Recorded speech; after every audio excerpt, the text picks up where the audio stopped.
mile-per-hour wind gusts in places.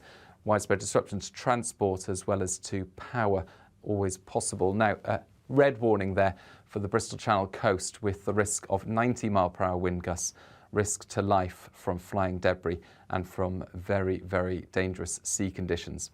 Further north, it's disruption from snow which is more likely, especially over the higher parts of northern England, Scotland and Northern Ireland. 20 centimetres of snow in places and the risk of blizzards and drifting of that snow. Sunnier skies return to the southern half of the UK meanwhile. The rain and snow turns to showers into the afternoon, but it stays very windy everywhere. It's cold in the north, 3 to 5 Celsius for Scotland and Northern Ireland, milder further south, but not feeling pleasant at all in that very strong wind. The weekend stays unsettled. There'll be further spells of rain, hill snow, as well as strong winds, especially on Sunday, but the winds not quite as strong as Eunice.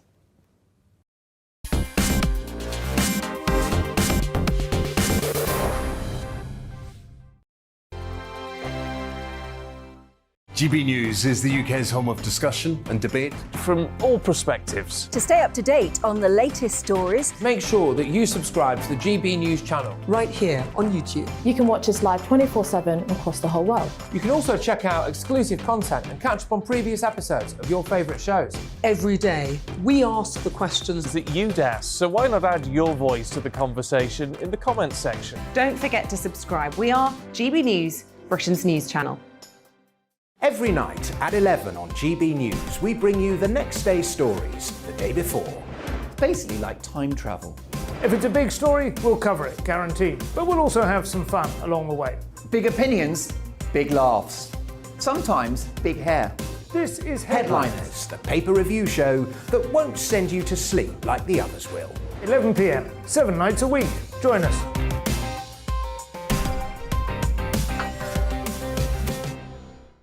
Hello there, I'm Eamon Holmes. And I'm Isabel Webster. And we hope you can join us for Breakfast with Eamon. And Isabel. You make me laugh out loud, belly laugh. Is that important first thing in the morning? Yeah, absolutely. And there's me trying to be deadly serious. News is a serious business. Yeah, I have to rein you in sometimes. Well, it doesn't stop us laughing at it. It doesn't stop us having an opinion on what's going on. Yeah. And it certainly will not stop us reflecting what you think. Weekdays from 6 to 9:30 on GB News. I'm Dan Wootton. Join me Monday to Thursday from 9 to 11 for the feistiest and most fun news debate on TV, where free speech reigns. I'll bring you a sharp take on the day's biggest stories, bombshell newsmaker interviews, and A-list guests. And I guarantee you, no spin, no bias, no censorship, and no reason to go to bed. That's Dan Wootton tonight, Monday to Thursdays from 9 on GB News.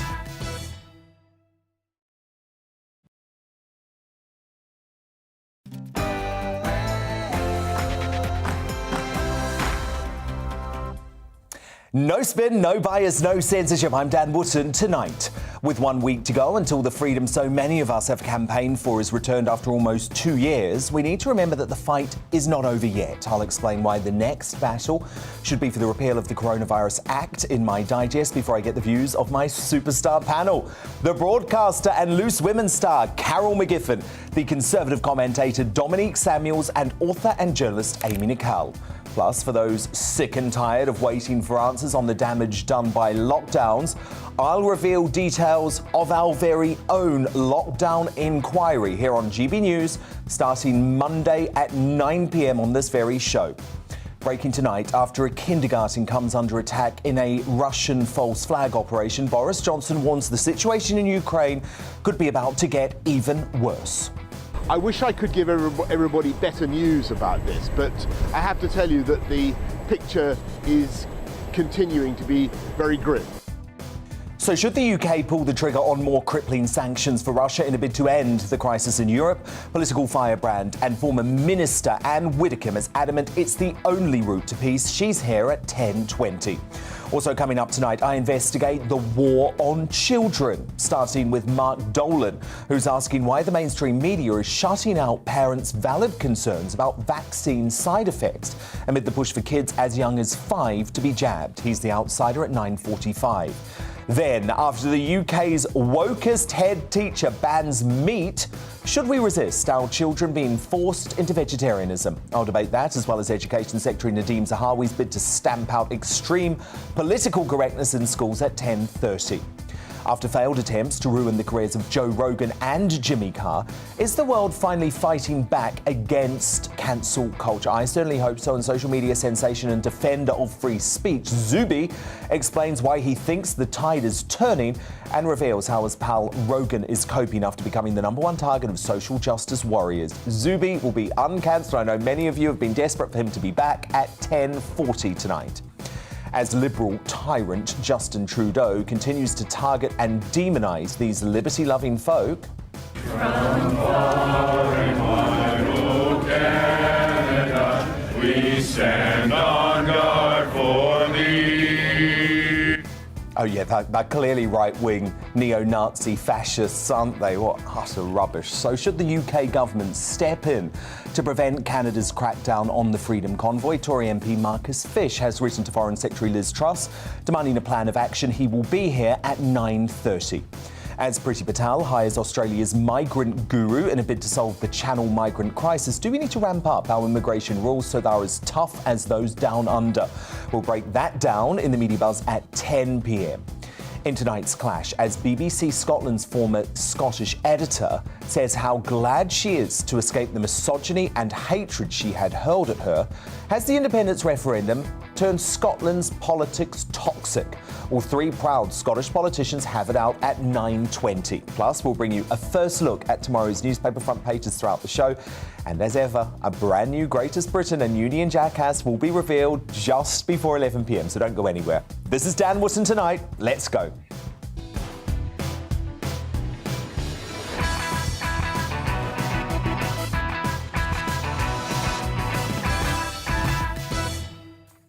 Just one thing first, though. Have you noticed how close-minded and hateful the segregation-obsessed left have become since the coronavirus? Labour has continued its policy as the nasty party, with Shadow Attorney General Emily Thornberry boldly declaring she would never date someone who had chosen not to have the COVID vaccine. Now, I'm not exactly sure the offers were flowing in, to be totally honest, but take a look. That's a horrifying insight, by the way, into what goes on at these London lovey media Islington dinner parties. You wouldn't catch me at one of them. But there is a serious point here, though.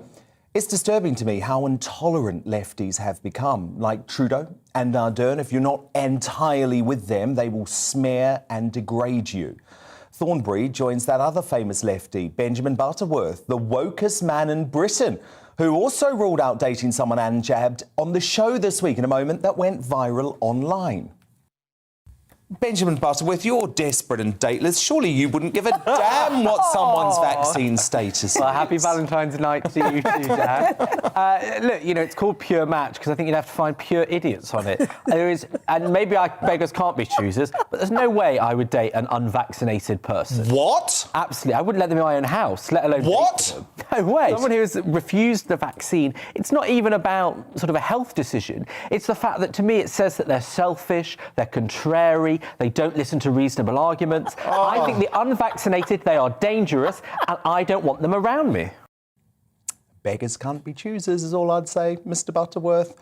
But tonight, it's girl power on our superstar panel, though the very opposite of desperate and dateless. It's the political commentator and writer, Dominique Samuels, the columnist and broadcaster, Carol McGiffin, and the author and broadcaster, Amy Nicol.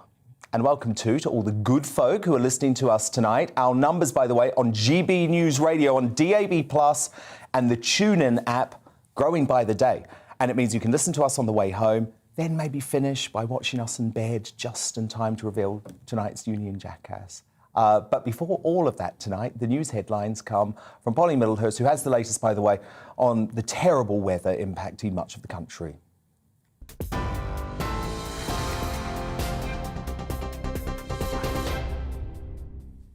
Thanks, Dan. The latest top stories here in the GB newsroom. Storm Eunice has already begun to hit the UK tonight, causing a rare red weather warning to be issued for South Wales and the southwest of England, with the army, we hear, on standby to help. That's the latest from the Prime Minister. All schools in North Wales and Bristol will close tomorrow as a precaution. There will be no River Severn crossings as from 11 p.m. tonight. Attractions are closing, travel disruptions expected, and a major incident has been declared in some areas, meaning people are warned to stay indoors. In news away from the storm, Boris Johnson says an attack on a kindergarten in Ukraine was a false flag operation by Russia to fabricate a reason for an invasion. Speaking on a visit to RAF Waddington in Lincolnshire, the Prime Minister said he feared this is the kind of thing we ought to expect more of in the coming days. We know it was a false flag operation designed to discredit the Ukrainians, designed to create a pretext, a spurious provocation for Russian action. Boris Johnson. Well, the Health Secretary says an announcement into a government review of COVID protections will be made next week. During a visit to the UK Health Security Agency at Porton Down, Sajid Javid said future plans will focus on protecting those who are clinically vulnerable. It comes amid reports that free COVID testing is set to be scrapped. We are looking at how we learn to live with COVID, and that does mean the protections we've enjoyed over the last few months, that they all should be reviewed. So we're looking at the very latest data, and next week we'll have more to say about it. The Home Secretary has stopped the preferential golden visa option for wealthy foreign investors seeking residency in the UK, citing security concerns. The closure of the Tier 1 investor visa route affects all new applicants from all nationalities with immediate effect. Priti Patel says the move will help to stop corrupt elites threatening national security. So as we heard, the UK is bracing itself tonight for the impact of Storm Eunice. Our Home and Security editor Mark White has more. Storm Dudley has already barrelled across the country, the smaller of two storms battering Britain in as many days. But Dudley still left very significant damage. Trees down, roofs lifted off, major disruption to travel. In the hours ahead, it's the turn of Storm Eunice, a much more powerful weather event with red warnings of 100-mile-an-hour winds, tidal surges and snow for some. For Storm Eunice, continuing coverage. Stay with GB News. Mark White. On TV, online and on your radio via DAB+, you're with GB News. Now back to Dan Wootton and Tonight.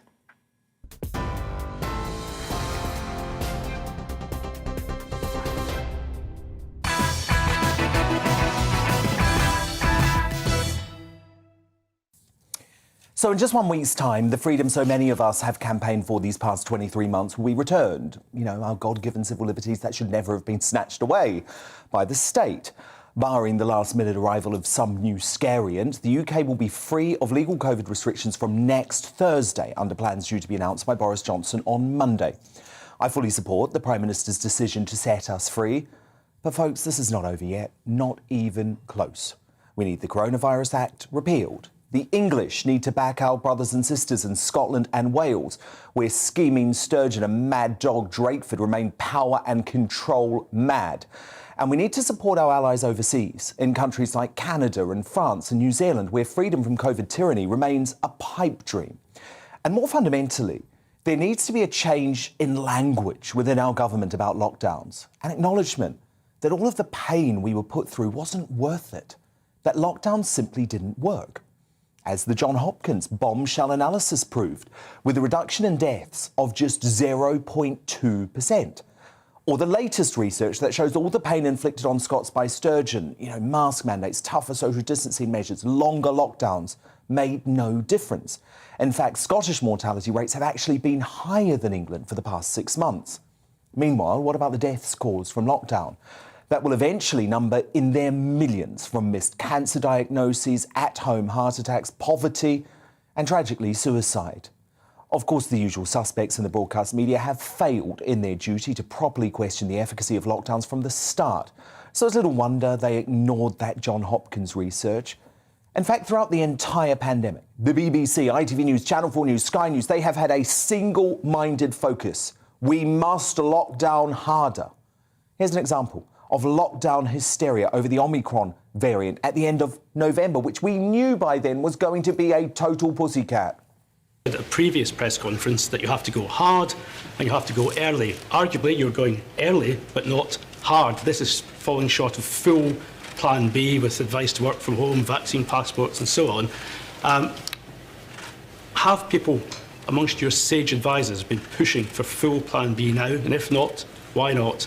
Have you modelled the potential spread of this new variant over the next few weeks and months? What picture does that show? And can we really rule out lockdowns as a result of what you know about this variant?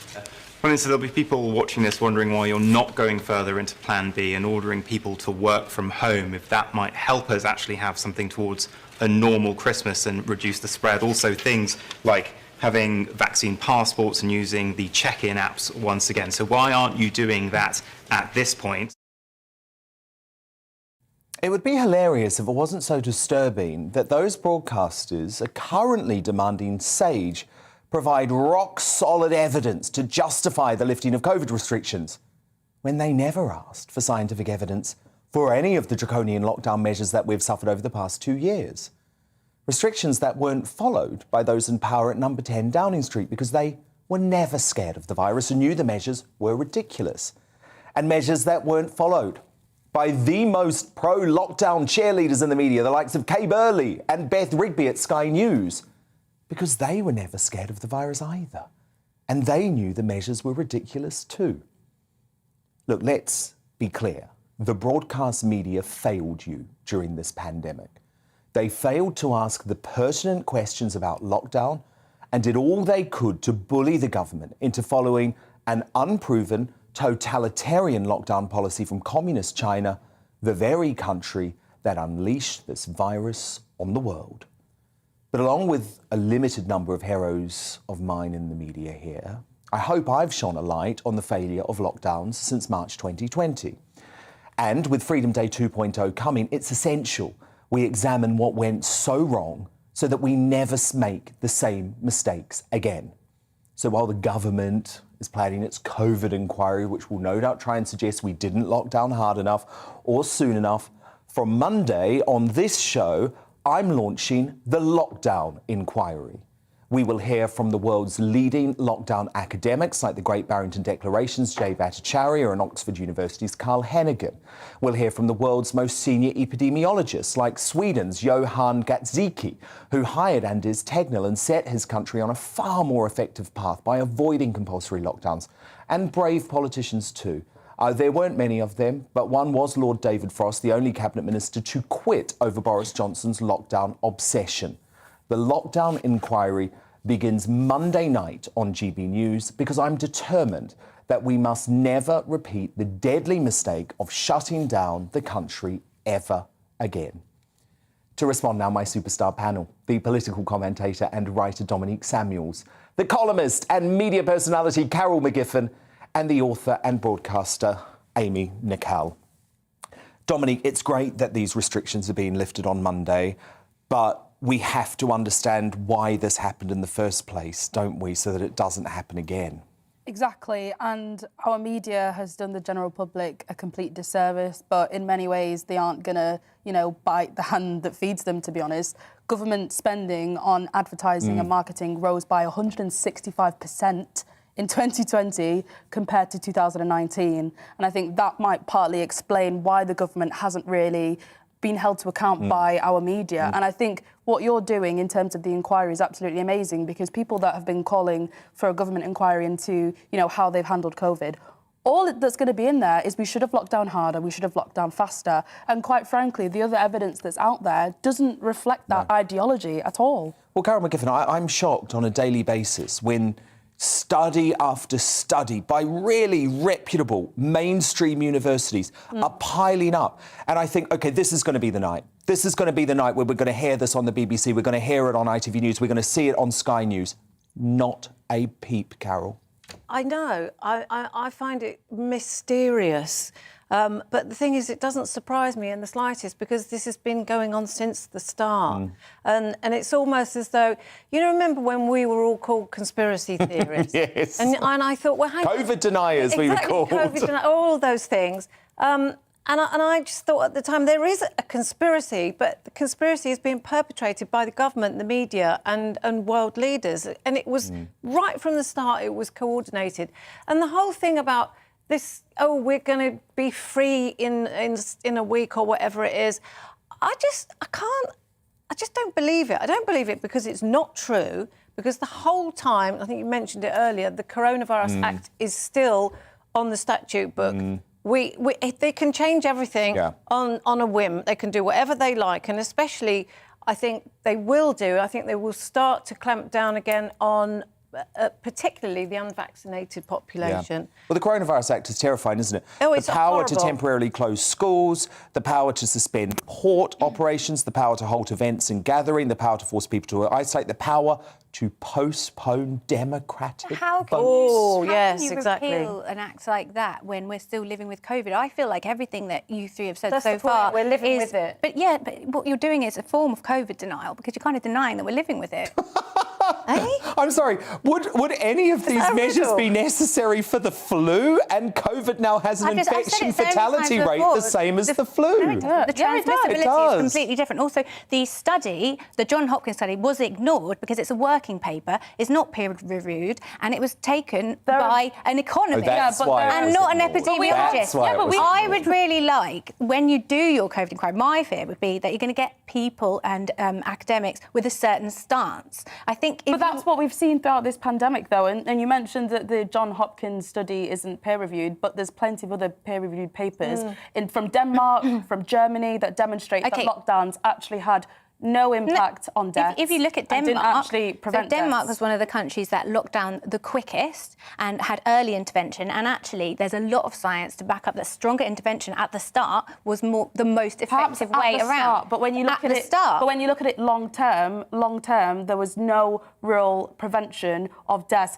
That's where you look at Sweden, who everyone was laughing at. Overall, now, looking at the data, you can see that they have fared better than their counterparts. And all of the science that we've had at the moment supporting lockdowns, they've been from a particular stance that is, quite frankly, ideological. But Carol, it's about freedom as well, isn't it? It's about fundamental freedom. Because if you look at the countries that did those hard lockdowns, that have the draconian measures, like New Zealand and like Canada, it is a living hell in those countries right now. A living hell created by COVID.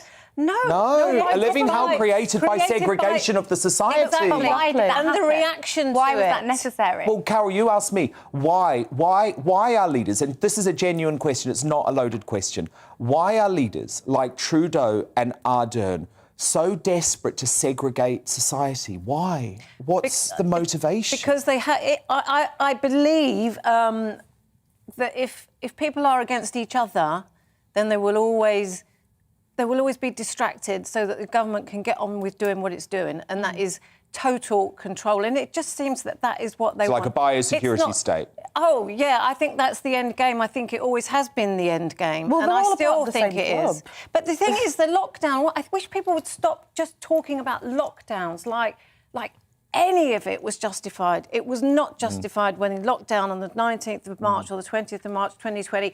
It was not justified. There was no evidence that this was a deadly enough virus to lock up an entirely healthy population.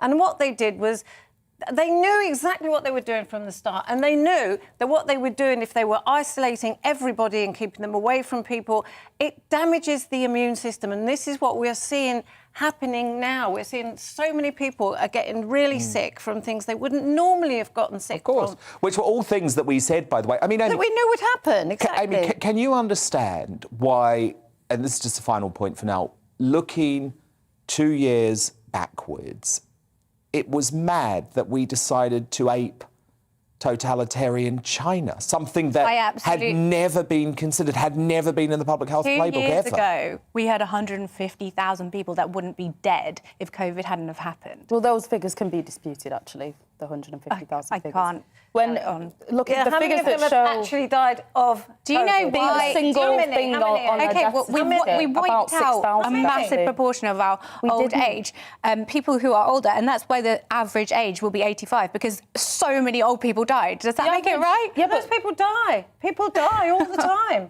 Oh, and they haven't, that makes they it haven't okay. had 150,000 extra people die. Yeah, because of we COVID. have. No, you haven't. How have we not? No, you have not. Those people have died. That's over 2 years, remember? And then And also people die of remember, the flu for a all year the of time. and for a year of that, there was zero flu in this country. Exactly. So, The mass margin of figures has been absolutely extraordinary. It's been a total lie. Well, look, all the way our along. inquiry is going to kick off on Monday night. Carol McGiffin, Dominique Samuels, Amy Nicole, my girl power superstar panel. They are here all night. I love it.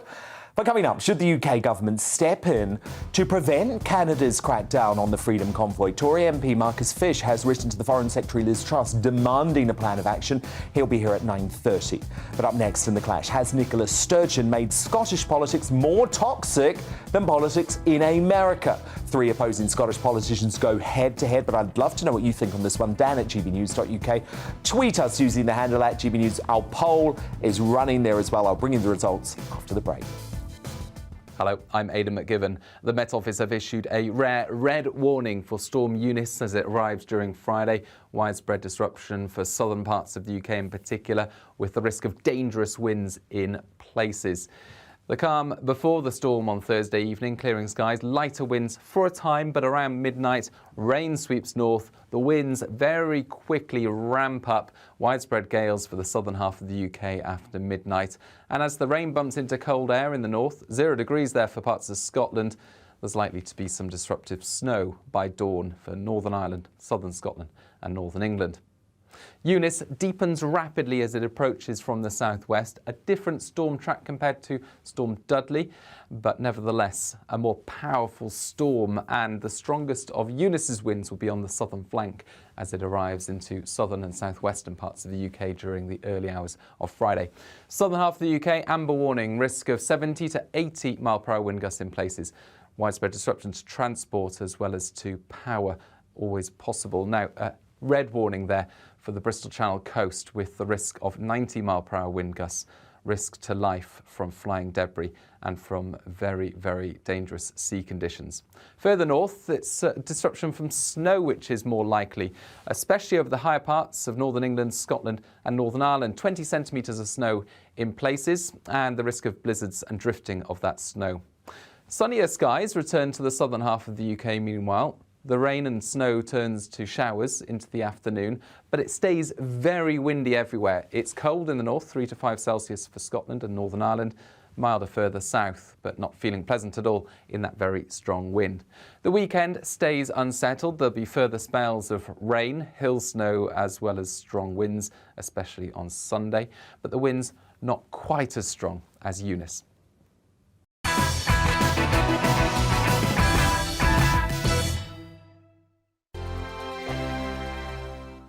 GB News is the UK's home of discussion and debate from all perspectives. To stay up to date on the latest stories, make sure that you subscribe to the GB News channel right here on YouTube. You can watch us live 24/7 across the whole world. You can also check out exclusive content and catch up on previous episodes of your favourite shows. Every day, we ask the questions that you'd ask, so why not add your voice to the conversation in the comments section? Don't forget to subscribe. We are GB News, Britain's news channel.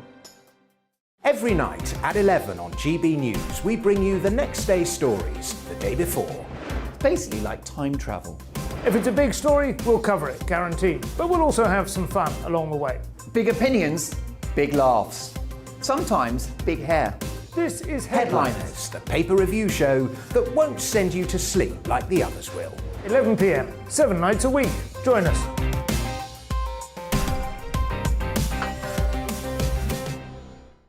Hello there, I'm Eamon Holmes. And I'm Isabel Webster.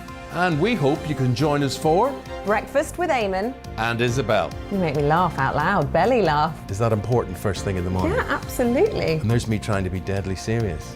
News is a serious business. Yeah, I have to rein you in sometimes. Well, it doesn't stop us laughing at it. It doesn't stop us having an opinion on what's going on. Yeah. And it certainly will not stop us reflecting what you think. Weekdays from 6 to 9:30 on GB News.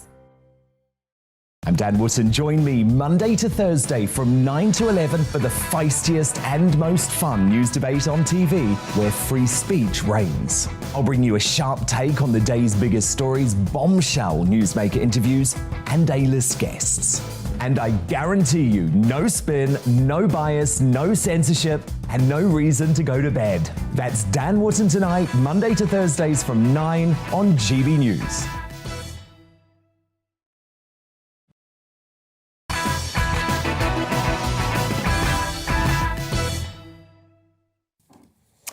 And Widdicombe and Zuby on the way, but time now for the clash.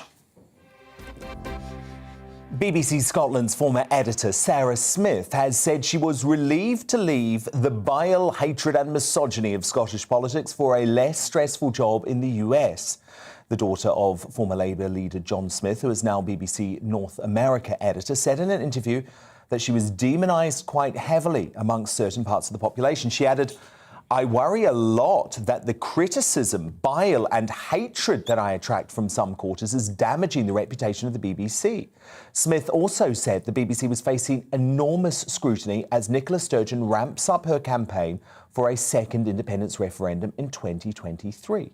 Perhaps proving her point, SNP MSP James Dornan for Glasgow Cathcart responded by saying that she had imagined the hate and misogyny she suffered. He tweeted, "America would be the go-to place to escape all her imaginary woes then."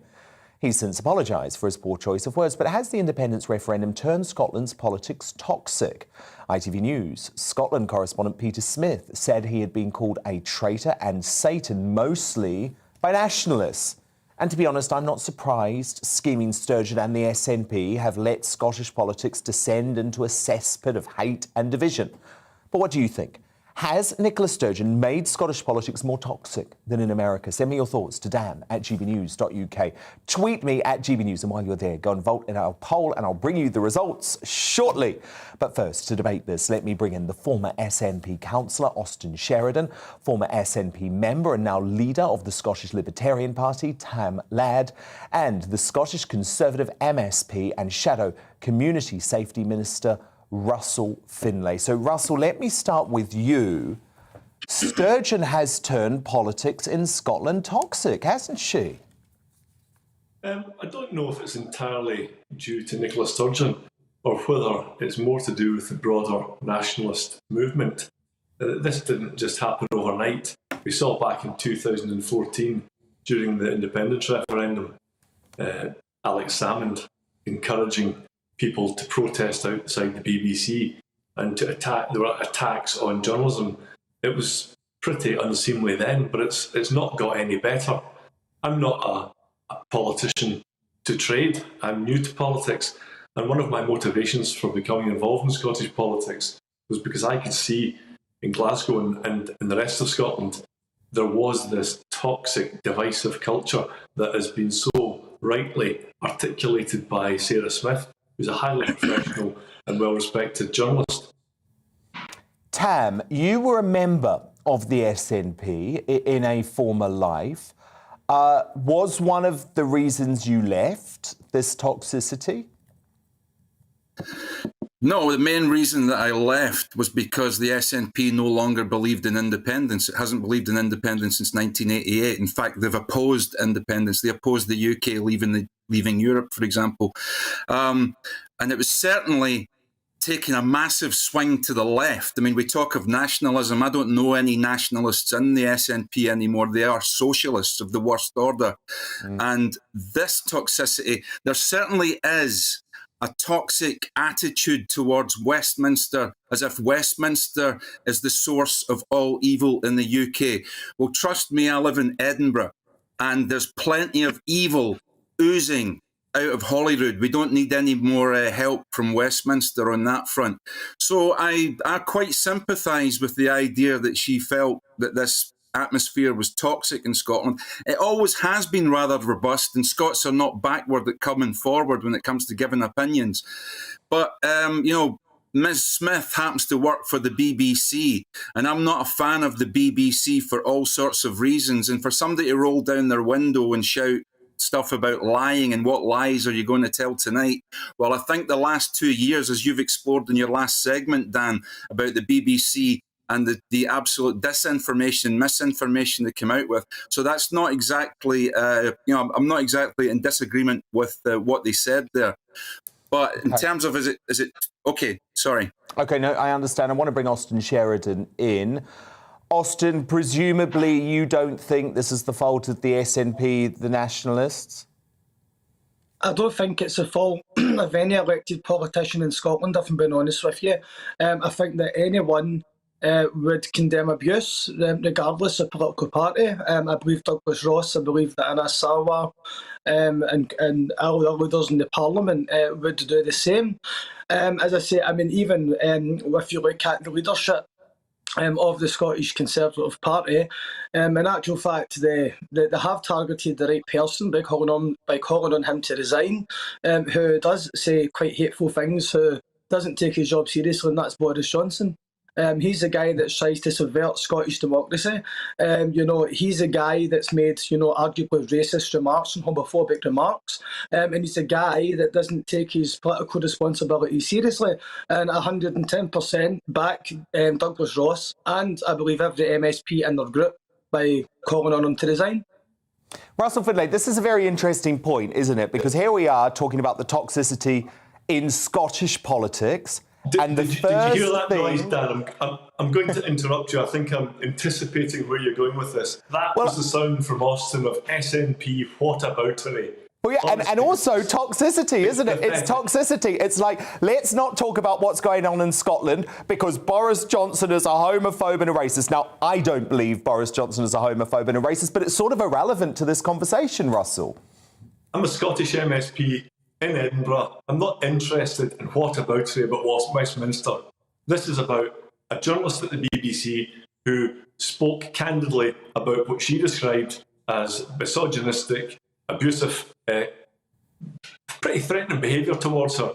And in so doing... I'm sorry, this is where you lose me. She got the usual pile-in from the cybernats, but James Dornan isn't some lunatic with a Twitter account. James Dornan's an elected member of the Scottish Parliament, right? True. And furthermore, he didn't just make the initial tweet in which he suggested she'd imagined it all. He then went on to delete that tweet and say that she had perhaps exaggerated, and then finally get around to deleting that tweet, presumably after the SNP. Yeah, and we know how they really feel. Tam, I'll let you come in here, but let me just pose a question to you, because I clearly do believe that the BBC should be criticised for their coverage over the past years. And I'm sure there's a lot to criticise about their coverage of Scotland. And in fact, I have criticised it before. But actually, for me, I criticise Sarah Smith time and again because when I saw her interview Nicola Sturgeon, she didn't ask any hard questions. So my point is it's about the toxicity, isn't it? You can criticise the BBC, of course you can, but it's the abuse, it's the threats, and that's what you seem to get from the cybernats. Well, okay. I mean, Ms. Smith is an experienced journalist. As far as I know, she was held at gunpoint by the UDA at one point. I'm sure she's a big girl and can take care of herself. And this is nothing but to what she's experienced before. Anybody in politics is going to get some... She says it's worse in Scotland. Well, okay.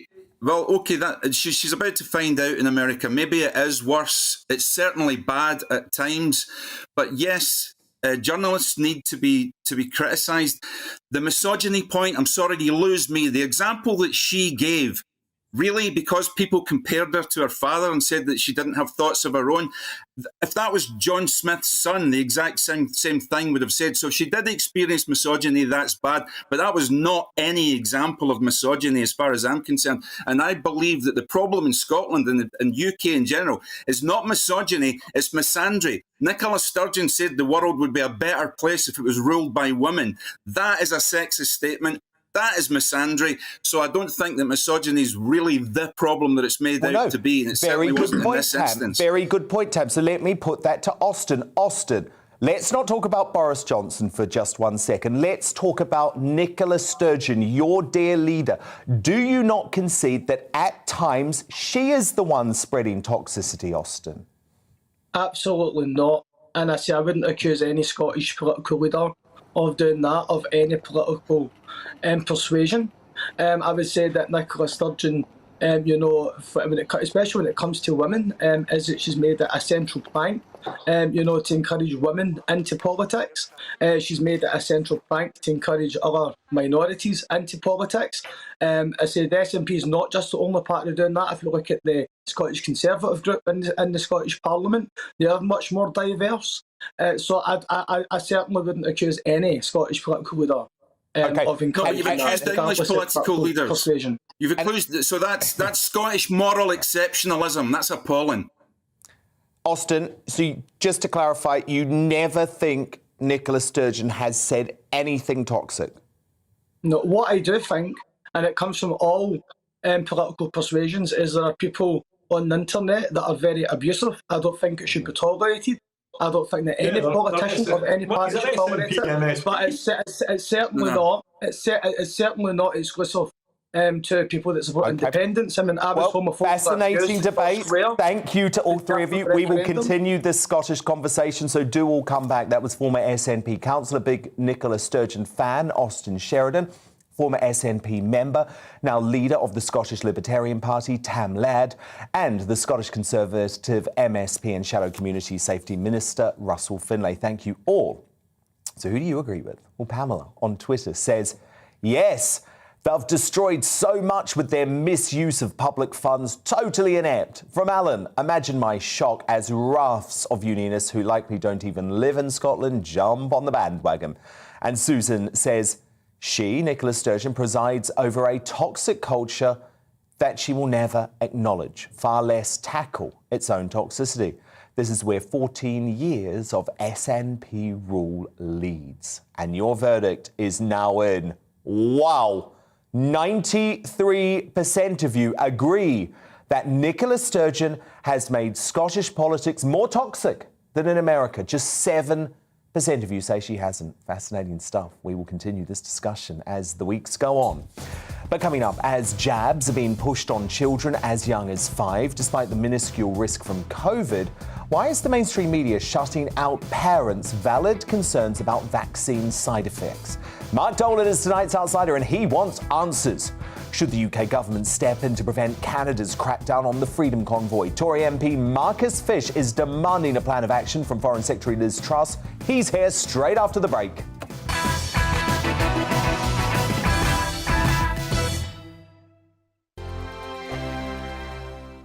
GB News is the UK's home of discussion and debate from all perspectives. To stay up to date on the latest stories, make sure that you subscribe to the GB News channel right here on YouTube. You can watch us live 24/7 across the whole world. You can also check out exclusive content and catch up on previous episodes of your favourite shows. Every day, we ask the questions that you'd ask, so why not add your voice to the conversation in the comments section? Don't forget to subscribe. We are GB News, Britain's news channel. Every night at 11 on GB News, we bring you the next day's stories the day before. Basically like time travel. If it's a big story, we'll cover it, guaranteed. But we'll also have some fun along the way. Big opinions, big laughs. Sometimes big hair. This is Headliners, the paper review show that won't send you to sleep like the others will. 11 p.m, 7 nights a week. Join us.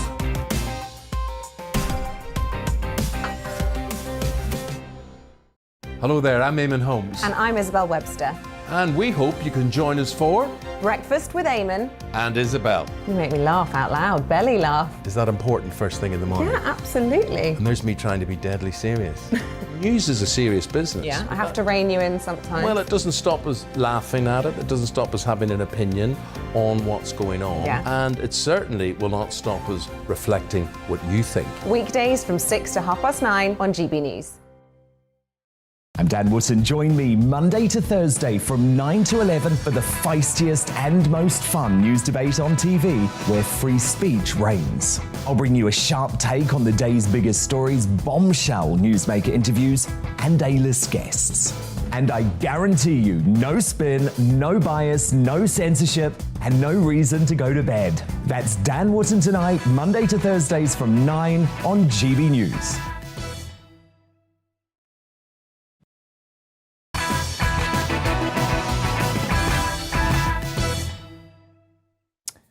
Mark Dolan and Widdicombe and Zuby on the way. But first, poisonous politics and sleaze-ridden slander is the name of the game for COVID tyrants like Trudeau and Ardern as they continue to justify their draconian policies.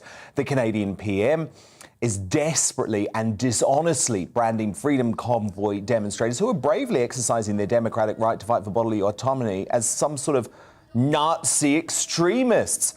But Canadians are starting to see through their Prime Minister's venomous veneer. Yesterday, Canadian Conservative MP Melissa Lantsman confronted Trudeau in Parliament for falsely claiming the protesters were all swastika-waving misogynists and effectively imposing martial law. Now, during the exchange, Lantsman quoted Trudeau's 2015 election victory speech back to him. You know, this was the time before his Be Kind liberal mask had slipped. Hopeful vision for public life isn't a naive dream. It could be a powerful force for change. If Canadians are to trust their government needs to trust Canadians. Those are the words of the Prime Minister in 2015. These people, very often misogynistic, racist, women haters, science deniers, the fringe. Same Prime Minister 6 years later as he fans the flames of an unjustified national emergency. So, Mr. Speaker, when did the Prime Minister lose his way? When did it happen? Right, Honourable Prime Minister. Mr. Speaker, Conservative Party members can stand with people who wave swastikas. They can stand with people who wave the Confederate flag. Just ridiculous. Perhaps a politician who has police visiting the homes of people who support the protests should cool it with accusations like that. Besides, these protesters are nothing like the fascists he dishonestly paints them to be. Look at this.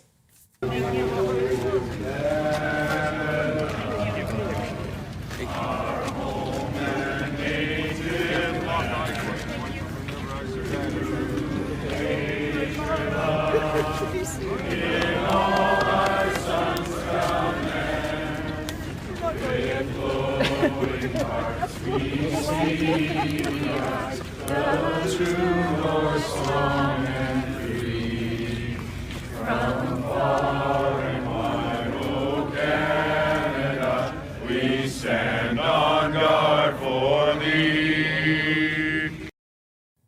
Oh, I'm welling up at that. That was the protesters singing the Canadian national anthem and embracing police officers. Those are the people that Trudeau claims are neo-Nazi fascists. Oh, it just is unbelievable to me. So is it about time the UK started standing up for the rights of our brothers in countries like Canada? Well, Conservative Marcus Fish is one MP doing so. He is fighting for the rights of our allies. And he tweeted on Tuesday saying, I am writing today to the Foreign Secretary to ask her what the UK is doing to discourage Canada from arbitrary and authoritarian measures against Canadian residents and their rights. We should do what we can to help our good friends there find a better way. And it's a pleasure to have Marcus with me now. Marcus Fish, when I saw your tweet, I just literally gave a little round of applause because finally there was a British MP speaking up about what's going on around the world, because I feel like we've been turning a blind eye to this, Marcus, at Westminster. Look, we are very well vaccinated now in the UK, in Canada, in many other places, and the pandemic is on the wane as a result in terms of its effect. So I just think it's entirely wrong to be using draconian measures of one kind or another to sort of try to get the very last country vaccinated, and I think Canada has stepped across a line.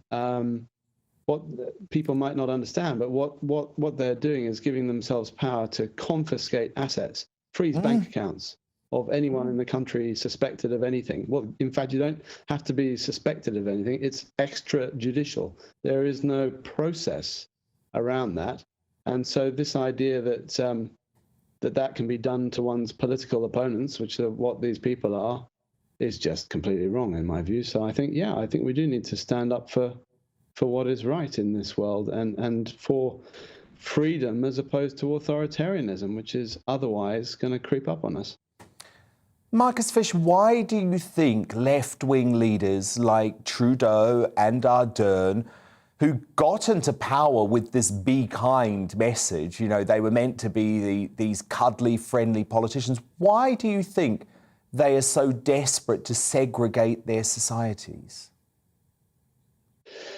I really no. I understand. I think clearly there are people who are worried about COVID and who have been worried by what was a terrible pandemic, and still is bad in some places. But we do need to get past that and act rationally. And I think some of these places are slightly trapped in the sort of fear-based propaganda that they've used to try to combat the pandemic, and are finding it very hard politically to shift things because they are perhaps following opinion polls too much. Perhaps the problem is once you've sort of said you want zero COVID or zero COVID is a policy that you espouse, it's very hard to sort of undo that basic fear. Yeah. So while Boris Johnson hasn't criticised any of these allies, I guess, Marcus, you could argue he's going to send a very powerful message on Monday, because the entire world is going to be watching the UK as Boris removes all legal restrictions. We will be one of the first major democracies to do so. Is that how the UK can send a message to the rest of the world and try and influence the opinions of citizens around the world? I think so, yes. I'm more in favour of us showing the way forward by what we do rather than sort of telling other people what they should do. And I think that, Britain has a role in the world very much now. I mean, we are the originators in history of many of these human rights, many of these liberal, small l liberal notions of what it means to be an independent individual within society, and obviously bound by laws and laws that evolve for the good of society. But those basic individual rights of independence, of property, of privacy, of being able to have control over one's own data, one's own body, one's own property. These are really, really important things that we need to be showing the world need to be respected. And I think that's especially true at this time when we have aggression and intimidation going on from Russia and sort of China to some degree. And really the nations in the West should be showing how to do that differently. And at the moment, I think Britain really is a shining light that can show the way. Conservative MP for Yeovil, Marcus Fish, thank you so much for being here tonight, and thank you for standing up for freedom. Coming up, as Priti Patel hires Australia's migrant guru in a bid to solve the Channel crisis, do we need to ramp up our immigration rules so they're as tough as those down under? We'll break that down in the Media Buzz at 10. But first, should a government claiming to care about the health of our kids focus on the childhood obesity epidemic and keep their COVID jabs out of the arms of our little ones? Well, GBNews star Mark Dolan calls out this latest COVID dystopia in The Outsider next.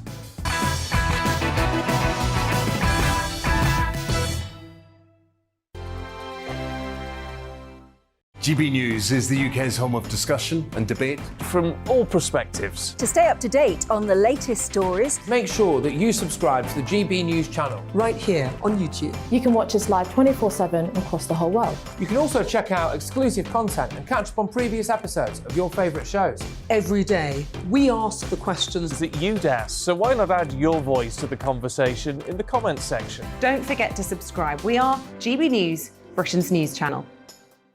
Every night at 11 on GB News, we bring you the next day's stories the day before. Basically like time travel.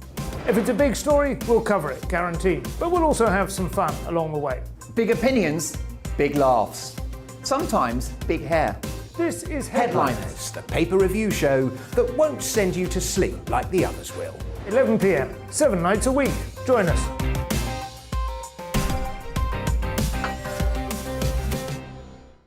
Hello there, I'm Eamon Holmes. And I'm Isabel Webster. And we hope you can join us for Breakfast with Eamon and Isabel. You make me laugh out loud, belly laugh. Is that important first thing in the morning? Yeah, absolutely. And there's me trying to be deadly serious. News is a serious business. Yeah, I have to rein you in sometimes. Well, it doesn't stop us laughing at it. It doesn't stop us having an opinion on what's going on. Yeah. And it certainly will not stop us reflecting what you think. Weekdays from 6 to 9:30 on GB News. I'm Dan Wootton. Join me Monday to Thursday from 9 to 11 for the feistiest and most fun news debate on TV, where free speech reigns. I'll bring you a sharp take on the day's biggest stories, bombshell newsmaker interviews, and A-list guests. And I guarantee you, no spin, no bias, no censorship, and no reason to go to bed. That's Dan Wootton tonight, Monday to Thursdays from 9 on GB News.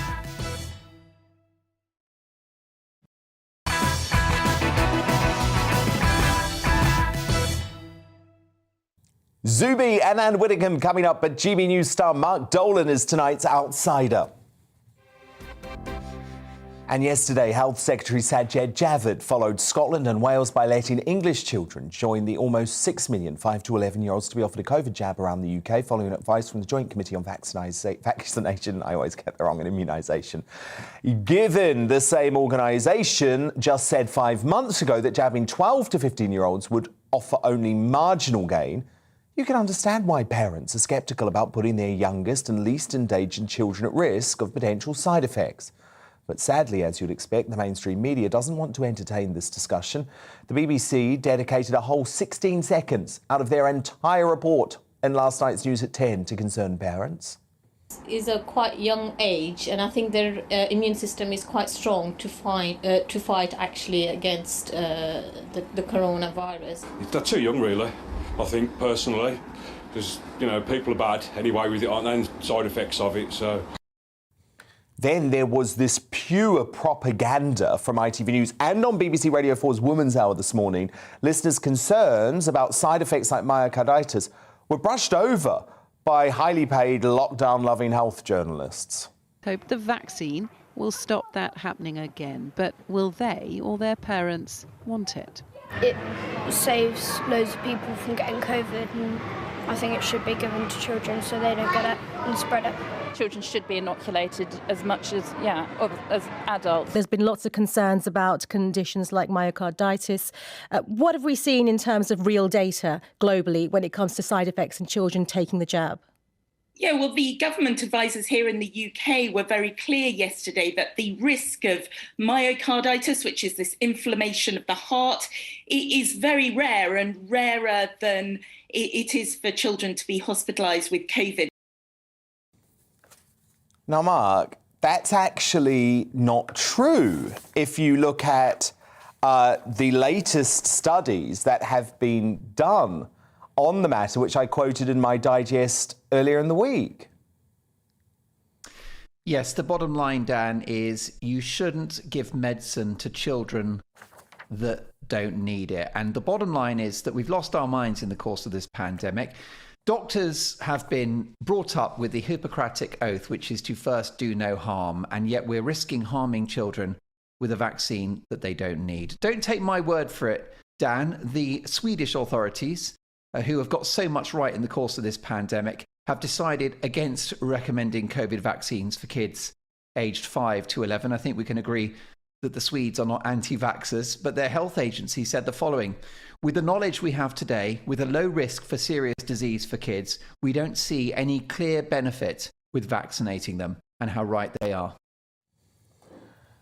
Indeed, Mark. And what's so disturbing to me is this is actually a very controversial decision, arguably one of the most controversial decisions of the entire pandemic. The experts are completely split on it. Some absolute specialists in children's health who have spent their entire life encouraging vaccination of children and encouraging children to be healthy are opposed to the COVID vaccine. Yet it feels like there's no genuine debate happening on the media about this. Now, I am very pro-vaccine. You are pro-vaccine. Yeah. GB News is pro-vaccine. If you're in a vulnerable group, if you're somebody that could be hospitalized or die from COVID, you'd be bonkers not to have it. But vaccinating small children takes it to another level. Now, I know that this is not considered an urgent vaccination rollout, but you know as well as I do that a theme of this pandemic is that what starts as a suggestion becomes a mandate. And I give it 6 months before families and parents are being shamed for not jabbing 5-year-olds. Now, we can talk, can't we, Dan, about the very, very small risk of myocarditis among young people and children that are being vaccinated. And there are concerning data on that. But here are some copper-bottom facts, which is in America, children that have been vaccinated, 10% of them have had to take at least 1 day off school after vaccination. The common symptoms which are accepted by all the authorities are a sore arm, potentially a headache, and a fever. Why would you do that to a 5-year-old that faces minuscule threat from Omicron? I mean, this is Omicron, by the way, a variant that's milder than a night out with Alan Titchmarsh. Seriously, Dan, we've got to stop this madness. And I'm very, very concerned about the background to this. Why are the health authorities so keen on vaccinating small children when, as you pointed out at the beginning of this conversation, the JCVI ruled against it months ago for 12 to 15-year-olds? What's changed? Only one thing has changed. The virus has become milder. I know. That's what's so bizarre because, Mark, as it stands, with the more virulent variants, there's actually been more chance of your young child dying from a lightning strike than there is of COVID. That's just a fact. And I looked closely into this earlier in the week, Mark, because there's this very accomplished man, Vinay Prasad, who's the Associate Professor of Epidemiology and Biostatistics at the University of California. And he's actually used all of the data from the UK to confirm that the risk of myocarditis among young people is higher from vaccination than it is from a COVID-19 infection. So that is completely counter to what the BBC was saying. Now, of course, it's not a high risk, Mark, but I put it to you as a parent, given the estimated risk is thought to be between 1 in 3,000 to 6,000 for males, that's in the target age range, which is 12 to 30, why would you take that risk? Why would you indeed? And I'll be honest with you, my 12-year-old has been vaccinated and I'm furious about it. It's a scandal that he's been jabbed. But if he's going to visit his relatives abroad, that's the only option. Yeah, that is we've been bullied a into mandate it in all but name. And you know, we've got to get back to the basics. I said to you just at the start that actually we've lost our minds. First, do no harm. You don't give medicine to a child that doesn't need it. And you know, the vaccine is predominantly safe, and it's miraculous if you're a 75-year-old that's overweight and with asthma. It's a godsend. The bottom line is that we're experimenting on kids at this stage. Some of it feels political, a bit like school closures, a bit like mask mandates. And I can't understand why the government and this freedom-loving Prime Minister hasn't stepped in. Mark Dolan, who will be here 9 p.m. tomorrow night.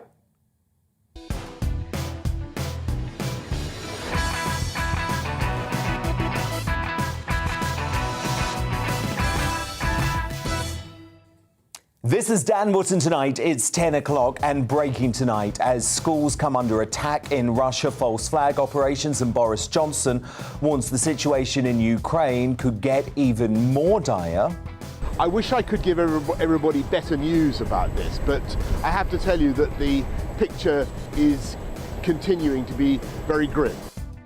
How can we bring a swift end to the crisis in Europe before more atrocities occur. Political firebrand and former Tory minister Anne Widdecombe has a no-nonsense solution. She's here at 10:20. After failed attempts to ruin the careers of Joe Rogan and Jimmy Carr, is the world finally fighting back against cancel culture? Social media sensation and defender of free speech Zuby has been by Rogan's side after that Spotify row that saw everyone from Neil Young to Harry and Meghan attempt to ruin the podcaster. He'll break down the impact of that victory in Uncancelled at 10:40. After the UK's wokest head teacher bans meat, should we resist our children being forced into vegetarianism? I'll debate that, as well as Education Secretary Nadeem Zahawi's bid to stamp out extreme political correctness in schools, with my superstar panel of Carol McGiffin, Dominique Samuels and Amy Nicol at 10:30. As Priti Patel hires Australia's migrant guru, do we need to take down Under's hard immigration stance to end the Channel crisis? That's coming up in the Media Buzz. As is this incredible fancy footwork from Mary Poppins star Dick Van Dyke, showing, boy oh boy, he's still got it at the ripe old age of 96.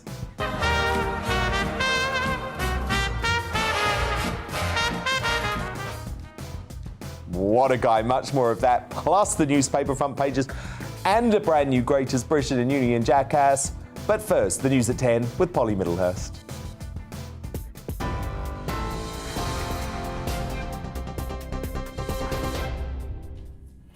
Dan, thank you. Your top story tonight. Storm Eunice has already started to hit the UK. It's caused a red weather warning for South Wales and South West England, and the Army is on standby to help. All schools in North Wales and Bristol are due to close tomorrow. As a precaution, there'll be no River Severn Bridge crossings either. That's from 11 o'clock tonight.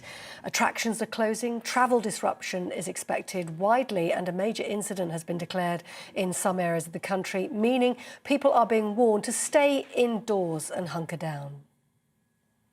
In other news tonight, Boris Johnson says an attack on a kindergarten in Ukraine was a Russian false flag operation to fabricate a reason for an invasion.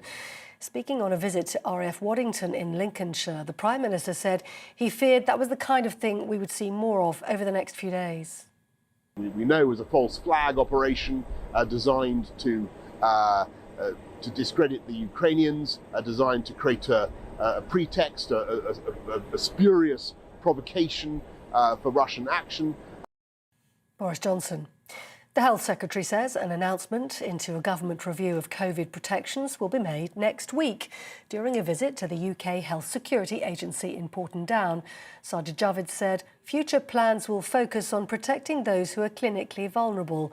It comes amid reports that free COVID testing is set to be scrapped.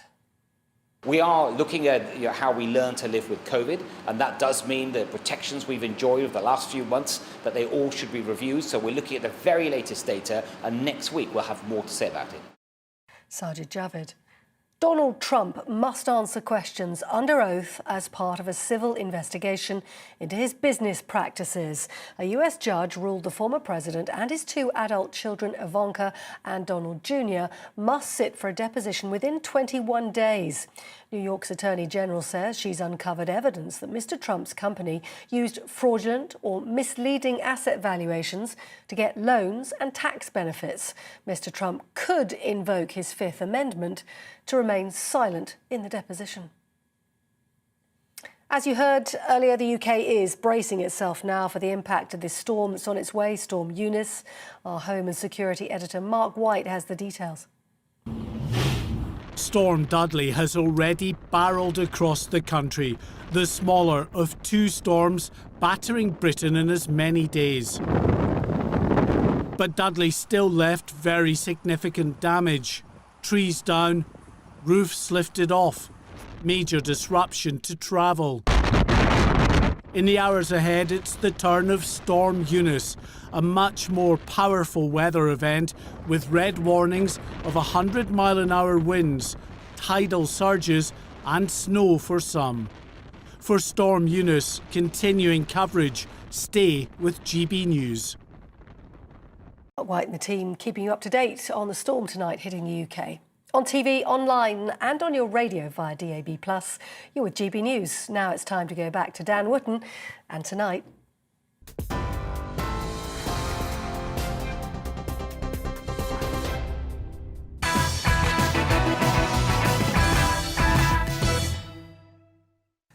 Tomorrow's News Tonight now in our Media Buzz. First look at the front page has just turned hot off the press. The Metro leads on Britain's worst storm for 30 years, with a deadly red warning issued for 100-mile-per-hour winds as Storm Eunice batters the country. The worst affected areas are expected to be the southwest of England and South Wales. People are being warned to stay indoors. Be careful, folks. The Eye also leads with Storm Eunice. It reports the weather event could produce the same harmful meteorological phenomenon as the 1987 Great Storm, which caused £2 billion worth of damage and claimed 22 lives in the UK, the Channel Islands and France. A threat to life and damage to homes is expected, with havoc for road, rail and air travel. In The Independent, Britain and the US have accused Russia of false flag attacks in Ukraine. A number of attacks took place across the eastern Donbass region yesterday, including one where Russian-backed separatists hit a nursery. We'll have Anne Widdecombe here on that very shortly. And the Daily Telegraph also leads with that very significant international story. US President Joe Biden and Prime Minister Boris Johnson have warned the false flag attacks are a pretext for invading Ukraine. Biden believes an invasion is imminent, sensing it will happen in the next several days. My superstar panel back with me, the political commentator and writer Dominic Samuels, the columnist and media personality Carol McGiffin, and the author and broadcaster Amy Nicol. Now, Home Secretary Priti Patel has called in Australia's migrant guru in a bid to finally end the migrant crisis in the Channel. Alexander Downer, ex-Minister for Foreign Affairs Down Under, will probe the UK Border Force in a bid to repeat his home nation's success of quashing illegal immigration. 20 years ago, he negotiated Australia's Pacific solution, which saw migrants diverted to Papua New Guinea. The country stepped up its game in 2013 with Operation Sovereign Borders, which reduced the number of migrant arrivals, wait for it, from 20,000 to zero in just 2 years, because he literally turned away the boats at sea and forced anyone who slipped through the net to offshore processing facilities. Downer is now chair of trustees for the think tank Policy Exchange, who released a report yesterday suggesting migrants arriving in the UK be sent to Ascension Island, 4,000 miles away in the South Atlantic, the Channel Islands or Cyprus for processing. Though effective, of course, offshore processing is controversial. Patel's own mooted plans were branded costly, wrong and doomed to fail by fellow Tory MP David Davis when they were floated last year. I mean, Carol McGiffin, for me, we have to turn back the boats. It is the only way. It worked in Australia. Yes, it was controversial. But at the end of the day, they weren't coming on the boats. After just 2 years, there were no boats. It stopped the boats. It literally stopped the boats. Exactly right. And I think that the reason that a lot of these migrants don't want to stay in France, they want to come to the UK, is because they know once they get here, they'll never be turned away. Yeah. So they carry on coming. And the thing is with Priti Patel is, you know, she really talks a good game, I think. And the way she said, I'm going to employ the guy who stopped it in Australia. But you know how he did it. You know exactly what you need to do. And you've known him for 2 years. Yeah, you don't need to spend a lot of money getting this guy in and creating another layer of bureaucracy to pretend that you're doing something about this problem. And it is a problem. And anybody who thinks it isn't, I think is deluded or lying, because it is a problem. And you can't just have people just moving around the world thinking, I want to go there, and just coming in and being literally taxied across the channel by the Home Office or the Border Force. And Amy, we saw this week the TikTok migrants, you know, in France, who didn't really fancy their life, and so decided to come over. They were hairdressers, they were working and risk their lives and also break the law. I mean, surely you must concede that we have to crack down on this now. If you crack down on it, you're just redirecting it. You're not. By the way, I'm not familiar with the TikTok immigrants, but that sounds fabulous viewing. I'll check it out later. But if we look at what's going on this week in Afghanistan, 20 million people are about to starve. 98% of the population doesn't have enough food, and I don't think those people are going to want to stay in that country. I think So would you propose opening our borders to 20 million Afghanis, or would you actually propose potentially trying to help with humanitarian efforts in that country? We're not doing that. All the funds have been frozen. Yes, because the Taliban took over and they're a despotic organisation. So I think it's a massive myth of the idea of an economic migrant in essence, but also the fact that they're not going to arrive here. It has literally been shown. So most of the people in the detention centres in Australia, which they're on average in there for 600 days, I know you call them detention centres, they're more like concentration camps if we're being realistic about it. That's a really so examples of the people. How is it any different? You're taking persecuted minorities, putting them in detention centres and giving them no opportunities. To a concentration camp, that's really inappropriate. I think to say the thing with the migrant crossings is this is a humanitarian issue. This is a human rights issue, because these people are being exploited by these criminal gangs. They're losing their lives coming across over here, and they're also under this illusion that Britain is the land of milk and honey. Yeah. It's not. Also a massive we have an issue myth. with housing. We have an issue with the economy right now because of our COVID measures. Where are we going to put all of these people? The reason people are want struggling to come in to this the UK country in right particular now is because they focus either on have them. family in the UK or they can speak English, so they think that there's a better chance of getting a job within England rather than France, where they can't speak the language and they have no family. I'm sorry. The people that are coming over here, a lot of them actually can't speak English. They won't be able to integrate properly into this country. And if you're desperate and fleeing war, the last thing on your mind is going to be where you're going to reap the most economic benefits. You're going to look for where you can be safe. And the people of this country should not be punished, essentially, by the government irresponsibly bringing in more migrants when we can't deal with the people we have here. But you're acting as if these people come in and suck off the community rather than come in, get jobs, and then contribute to the economy. I'm afraid, which is also proven. But in countries like Germany, where they take more migrants than anywhere else, they're economically very flourishing. The migrants that Merkel brought in, the millions of migrants, turned Germany into the rape capital of Europe. So yeah, he did. That's a fact. So I don't know what you're talking about there. I'm talking about your denial of the fact that when people arrive in places, they don't just not do anything. They come in, they want to better themselves, they want to have jobs, they want to have autonomy. Some do, and some are terrorists. Hang on a minute. These asylum seekers factually cannot work. The UK government doesn't allow them to do anything. Even if they want to work, they can't work. And so the taxpayer carries on giving them money, giving them accommodation, giving them food, giving them all those things that a lot of people in this country don't have. And by the way, we do have a legal asylum system. Exactly. And all this does, Amy, is undermine that legal process and encourage the people smuggling gangs. Why do it does? The number of asylum seekers that we accept is absolutely minimal compared to the people that need to seek asylum. What, do you mean in comparison to other countries? I think most of these people are not in need of asylum. And I think you're really a lot of them are not coming from extremely dangerous places. Their lives are not in danger.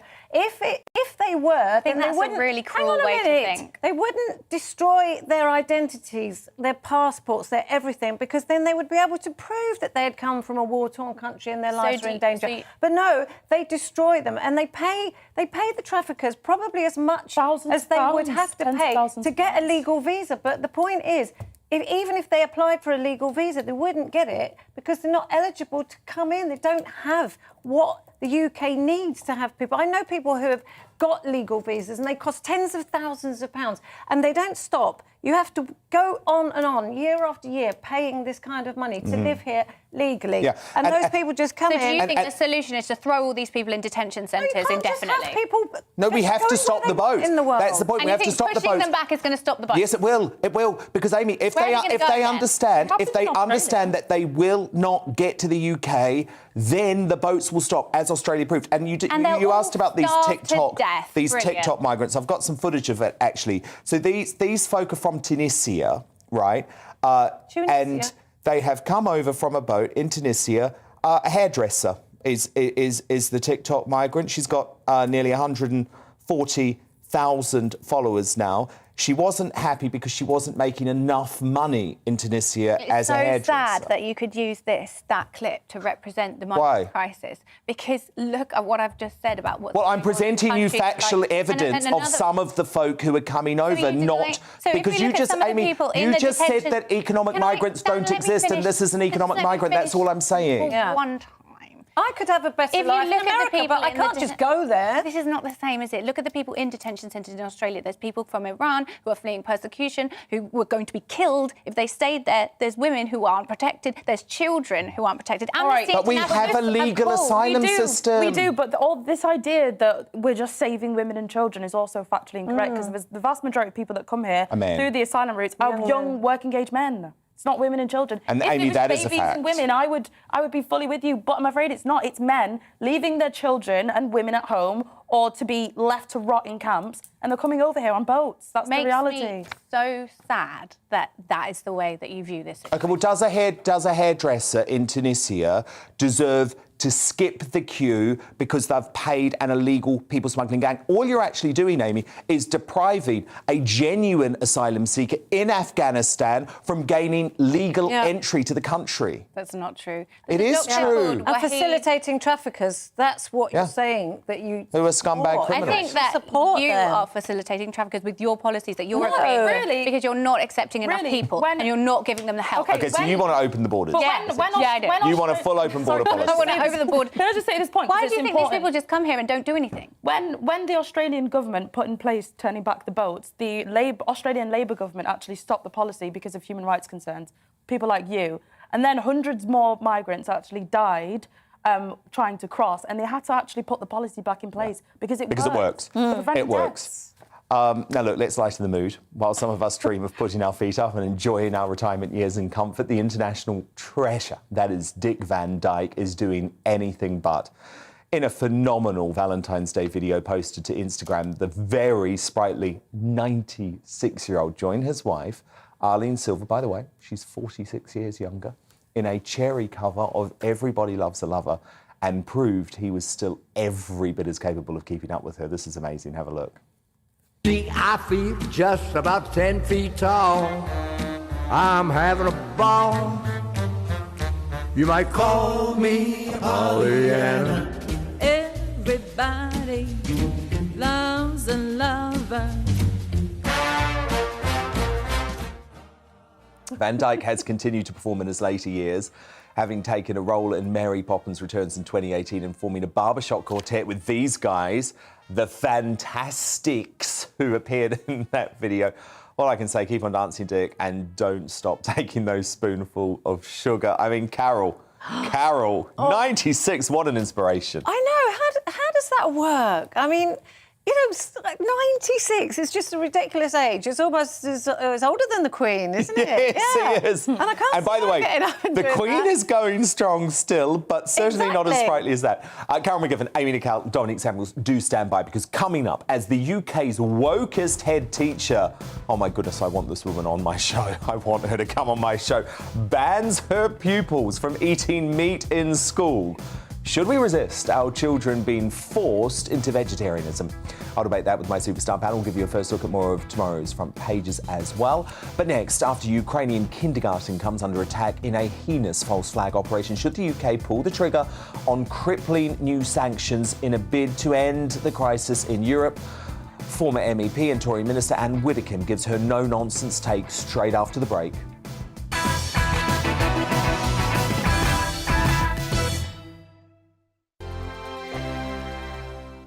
GB News is the UK's home of discussion and debate from all perspectives. To stay up to date on the latest stories, make sure that you subscribe to the GB News channel right here on YouTube. You can watch us live 24/7 across the whole world. You can also check out exclusive content and catch up on previous episodes of your favourite shows. Every day, we ask the questions that you'd ask, so why not add your voice to the conversation in the comments section? Don't forget to subscribe. We are GB News, Britain's news channel. Every night at 11 on GB News, we bring you the next day's stories the day before. Basically like time travel. If it's a big story, we'll cover it, guaranteed. But we'll also have some fun along the way. Big opinions, big laughs. Sometimes big hair. This is Headliners, the paper review show that won't send you to sleep like the others will. 11 p.m, 7 nights a week.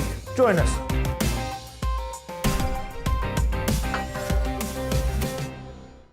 Hello there, I'm Eamon Holmes. And I'm Isabel Webster. And we hope you can join us for Breakfast with Eamon. And Isabel. You make me laugh out loud, belly laugh. Is that important first thing in the morning? Yeah, absolutely. And there's me trying to be deadly serious. News is a serious business. Yeah, I have to rein you in sometimes. Well, it doesn't stop us laughing at it. It doesn't stop us having an opinion on what's going on. Yeah. And it certainly will not stop us reflecting what you think. Weekdays from 6 to 9:30 on GB News. I'm Dan Wootton. Join me Monday to Thursday from 9 to 11 for the feistiest and most fun news debate on TV, where free speech reigns. I'll bring you a sharp take on the day's biggest stories, bombshell newsmaker interviews, and A-list guests. And I guarantee you, no spin, no bias, no censorship, and no reason to go to bed. That's Dan Wootton tonight, Monday to Thursdays from 9 on GB News.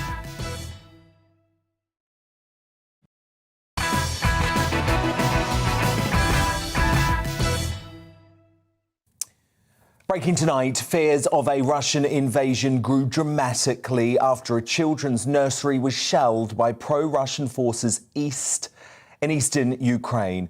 The Ukrainian government released images of a badly damaged building with children's toys on the floor surrounded by debris following the alleged artillery fire from separatist forces.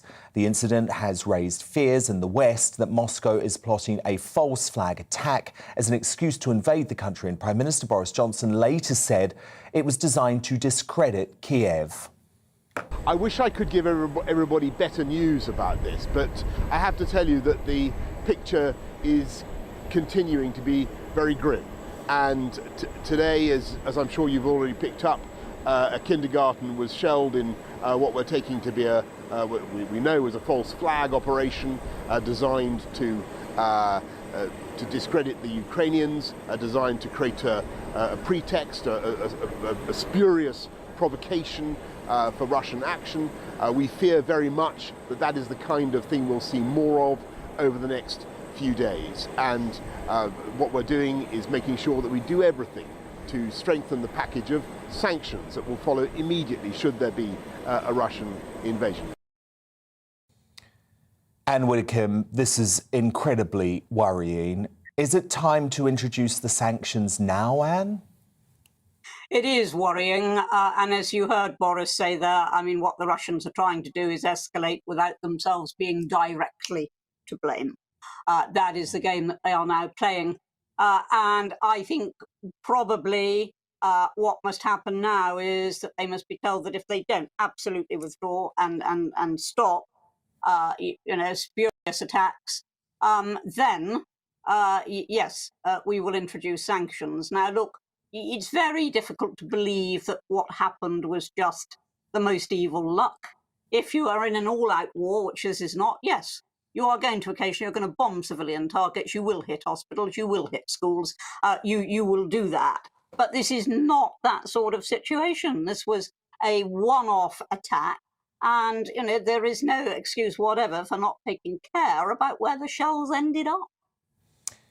So, Anne, do you think Boris is taking the right approach by talking tough? Because, of course, there is the other view, which folk like Nigel Farage, right here early in the week, are pushing, which is actually we should give Russia some assurances that Ukraine won't get NATO membership, just to cool the whole thing down. Well, I don't often disagree with Nigel Farage, but I'm surprised to find him in favour of effectively waving the white flag. If Ukraine wishes to join NATO, and it's not something you can do overnight, it takes a very long time, but if Ukraine wishes to join NATO, that is within Ukraine's determination and not within the determination of any third party. And so, no, I don't agree with Nigel on that. And I think you asked me if Boris is right to talk tough. Talk's cheap. What I want to be assured of is that he will act tough when the time comes. Well, I completely agree, Anne, because we've also had Liz Truss talking about all of the dirty money that flows through the City of London on a daily basis. That makes me sick, Anne. So I again agree with you. Let's stop talking tough. Let's start acting tough on the Russian dirty money too, because that will hit them where it hurts. Yes, I agree. I mean, whatever you do by way of sanctions has got to really hurt. It's got to really bite. Otherwise, it's not worth doing. Now, they say the they're withdrawing and they're running down their exercise, but there are plenty still there. I think we do need, if we can save Russia's face and let them have an orderly withdrawal and we won't crow. But I am not prepared to save Russia's face at the expense of Ukraine. Just not prepared to do so.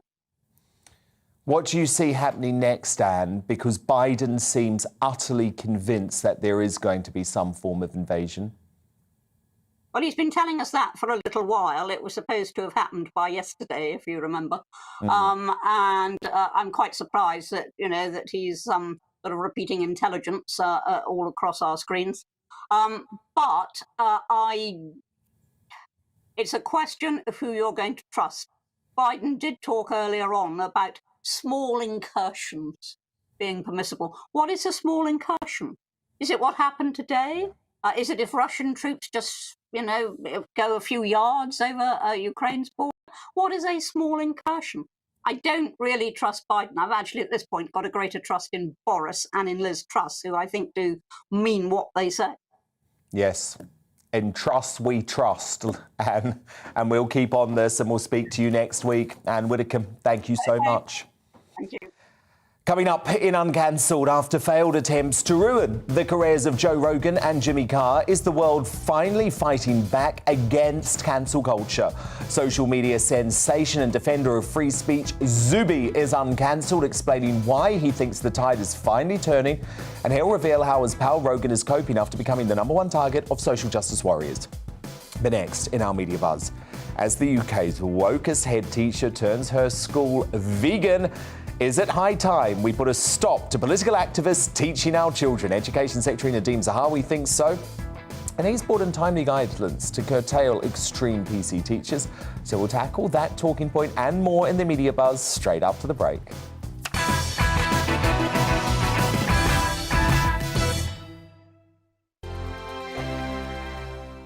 GB News is the UK's home of discussion and debate from all perspectives. To stay up to date on the latest stories, Make sure that you subscribe to the GB News channel. right here on YouTube. You can watch us live 24/7 across the whole world. You can also check out exclusive content and catch up on previous episodes of your favourite shows.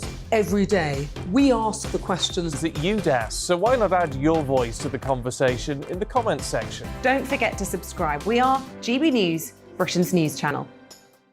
Every night at 11 on GB News, we bring you the next day's stories the day before. Basically like time travel. If it's a big story, we'll cover it, guaranteed. But we'll also have some fun along the way. Big opinions, big laughs. Sometimes big hair. This is Headliners, the paper review show that won't send you to sleep like the others will. 11 p.m, 7 nights a week. Join us.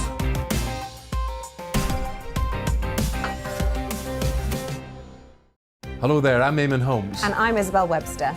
And we hope you can join us for Breakfast with Eamon. And Isabel. You make me laugh out loud, belly laugh. Is that important first thing in the morning? Yeah, absolutely. And there's me trying to be deadly serious. News is a serious business. Yeah, I have to rein you in sometimes. Well, it doesn't stop us laughing at it. It doesn't stop us having an opinion on what's going on. Yeah. And it certainly will not stop us reflecting what you think. Weekdays from 6 to 9:30 on GB News. I'm Dan Wootton. Join me Monday to Thursday from 9 to 11 for the feistiest and most fun news debate on TV, where free speech reigns. I'll bring you a sharp take on the day's biggest stories, bombshell newsmaker interviews, and A-list guests. And I guarantee you, no spin, no bias, no censorship, and no reason to go to bed. That's Dan Wootton tonight, Monday to Thursdays from 9 on GB News.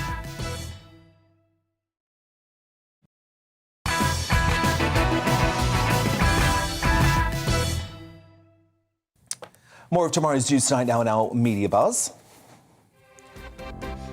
All the front pages have been delivered now, so let's get to them. The Daily Mail leads with Storm Eunice hitting the UK with cyclone strength, winds of up to 100 miles per hour. It sparked a danger to life warning with transport chaos and damage to property also expected. Boris Johnson says the army is on standby to help with those affected. Russia ready to fake cause for Ukraine attack is the Guardian headline. President Joe Biden says the shelling happening in Russia is an attempt to set up a pretext for invasion, and Team GB are guaranteed to head home from the Winter Olympics with at least one medal following their progression to the curling final. I'm so glad not to have watched a second of it because it's in China. The Sun brands Eunice a killer storm and the most devastating for 30 years. Plus, troubled Monty Katie Price's fiancé, Carl Woods, has been charged today with using threatening, abusive or insulting words or behaviour during an incident in August. Honestly, Katie Price's new face, I mean, it is something to behold. It is something to behold. Inhumane, not Katie Price's face, sorry, that's how the Mirror described findings that thousands of elderly residents have been forced out of care homes. Their investigation shows that 1,702 private social care contracts were handed back to local councils in the first 10 months of last year. Across the border, the Herald leads on the unforgivable stat that over 600 Scots have missed out on a vital prostate cancer diagnosis. A shocking number of Scottish men are said to be suffering with the disease but have failed to seek treatment during the pandemic as a result of unnecessary lockdowns and the limited number of patients able to see GPs where strict social distancing rules have remained in place. What? Why? Madness. Cancer Support Scotland has called the backlog a ticking time bomb and a national disgrace. And that's why in our lockdown inquiry starting Monday, we're going to look at all of this madness, because as Carol Segura told me earlier in the week, there shouldn't be any social distancing in hospitals now. There shouldn't be any breaks for COVID, to clean things. We just have to get people into the hospitals and scanned, stat. It's madness. My superstar panel back now, the political commentator and writer Dominique Samuels, the columnist and media personality Karen McGifford, and the author and broadcaster Amy Nicole. Now, Education Secretary Nadeem Zahawi has finally declared war against extreme political correctness in schools. Right-on teachers have been ordered to stop advocating for groups like the Marxist hooligans of Black Lives Matter and decrying British heroes like Winston Churchill over links to slavery and colonialism, and new guidance designed to stop left-wing brainwashing. Well, we need Zahawi to get straight away to Barrowford Primary School in Lancashire, because that's where Britain's wokest headmaster is running riot. If you couldn't guess by her purple hair, always a dead giveaway of wokeism to me, I have to be honest, Rachel Tomlinson is big on saving the planet and is forcing pupils to go vegetarian to, quote, demonstrate how each of us making a small change to our daily habits can have a much wider positive impact. The ban on meat in lunchboxes and the school's canteen came into force last year, but parents weren't told until a letter issued last week, and it prompted outrage, and one Monday even threatening to pull her kids out of schools. Now, Tomlinson, she's completely mad. I mean, I want her on the show, but let me tell you, she's completely mad. She should be sacked. Because, she previously prevented teachers from raising their voices, and she forbade punishments for misbehaving. Amy Nicole, seriously, why on earth should this woke head teacher be stopping kids eating meat? Kids need meat. It's how they survive. How do kids need meat? Because it's healthy. Oh, come on, it's not healthy. So you support this? Let's not go down this. I don't agree that she should have forced the children and not asked the parents. I don't agree with that at all. But in principle, I think having a vegetarian diet at school is a good idea, because then the children... Why? Because children need to know what's going on. Children need to know how that got to their plate. And if it was up to me, I would take school trips down to the abattoir to see how it happens. It's clearly trying to cut costs. You've lost the plot. But tell me, can you please tell me how I've lost the plot? Because that's the reality of meat production. There is literally no way of eating food that doesn't in some way kill animals. For example, there are about 50 to 100,000 animal deaths resulting from the farming of avocados.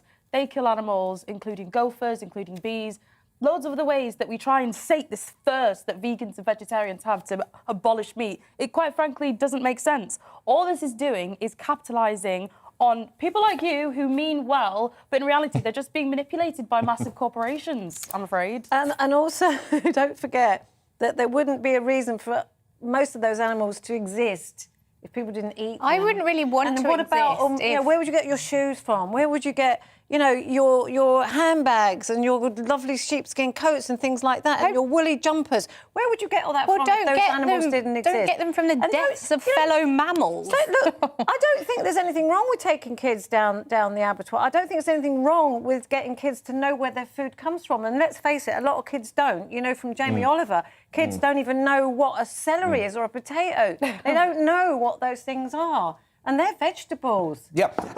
And by the way, actually, I don't have any problem with kids learning about nutrition and all of that type of thing. What I have a massive problem with is this mad, crazy hippie headmaster trying to tell parents what they can feed their own children. It is none of her business, Amy. But in principle, the idea of a vegetarian diet going forwards and a more plant-based diet is better for not only the population but the climate. It's not better for the population. I feel like all of these ideologues, they just want to create a weak and whingy population. Oh, we talk about meat, chicken and beef. It's objectively good for you, and there's no way to consume food without killing some kind of animal. We have meat on this earth for a reason. So are you a vegan, Amy? I'm a pescatarian currently. Oh, so it's okay to kill fish? I knew that this would come up. So it's okay to kill fish? I live with a vegan. So it's okay to kill fish? I think fish have different nervous systems. I think if you look... why are you laughing at this? Because you've just said... Well, you've just said that we shouldn't kill mammals. Last week, you said that you were an animal lover and you have a cat at home. Correct. So would you be happy to stun that cat in the head, hang it up and rip its skin off? No. That's what happens to animals every single day. I wouldn't eat Dirk, but I'm not naive. I understand how the world works. I'm a big fan of meat. I'm a big lover of meat. Yeah. I think it's a very important part of the healthy diet. I have to be honest with you, Carol.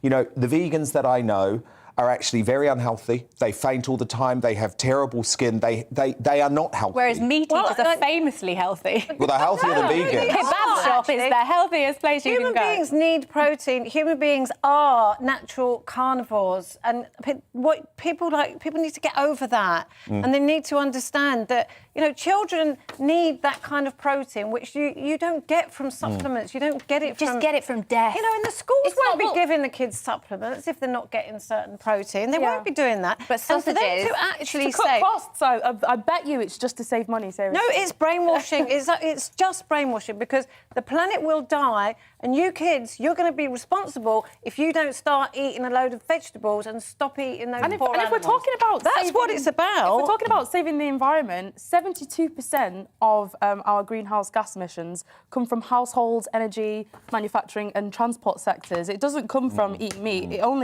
Eating meat actually contributes only 9% in this country. Amy, this woke headmaster, with the purple hair, Ms. Tomlinson, do you know when she had this no discipline rule, Ofsted came to her school and said it was inadequate? But again, in principle, the idea is a good one. What, to not discipline youngsters? To not tell them when they're misbehaving? Negative enforcement doesn't do anything for children. It's been proven to really affect their self-esteem, and self-esteem is the most important thing for good mental health growing up.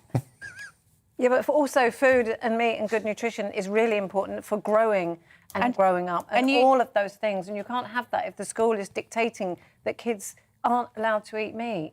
But Amy, telling parents to send their kids with lunch boxes with no meat in. I mean, good God. Yeah, I mean that's crazy. But Amy, I'm shocked that you genuinely support this head teacher banning her teachers from telling the kids off when they were talking during class, when they were running riot, when they were pranking each other, when they were bullying other kids. That was actually the reality of her policy, and I can't believe that you say that was the right one. Saying there might be better behavioural techniques going forward if we want to progress in the way that we build children up rather than push them down. I don't want to progress in your woke way. Fine. I don't want to progress in your woke way. You go to KFC and have a lovely time. Oh, I will. I might after the show.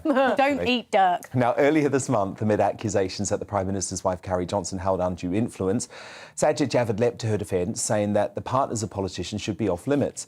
However, no such rules exist in South Korea, where the presidential candidates' wives have been dragged into a feisty election campaign. So look at one of these wives, Kim Gong-hee. And she's been ridiculed by a Korean folk singer for resembling the pop icon Michael Jackson. Is it like looking at the man in the mirror there? So musician An Chi-won's new rock number called Lady Who Looks Like Michael Jackson has caused a mighty stir in South Korea, with Kim's husband calling it grotesque and misogynist. Here's a snippet of the song.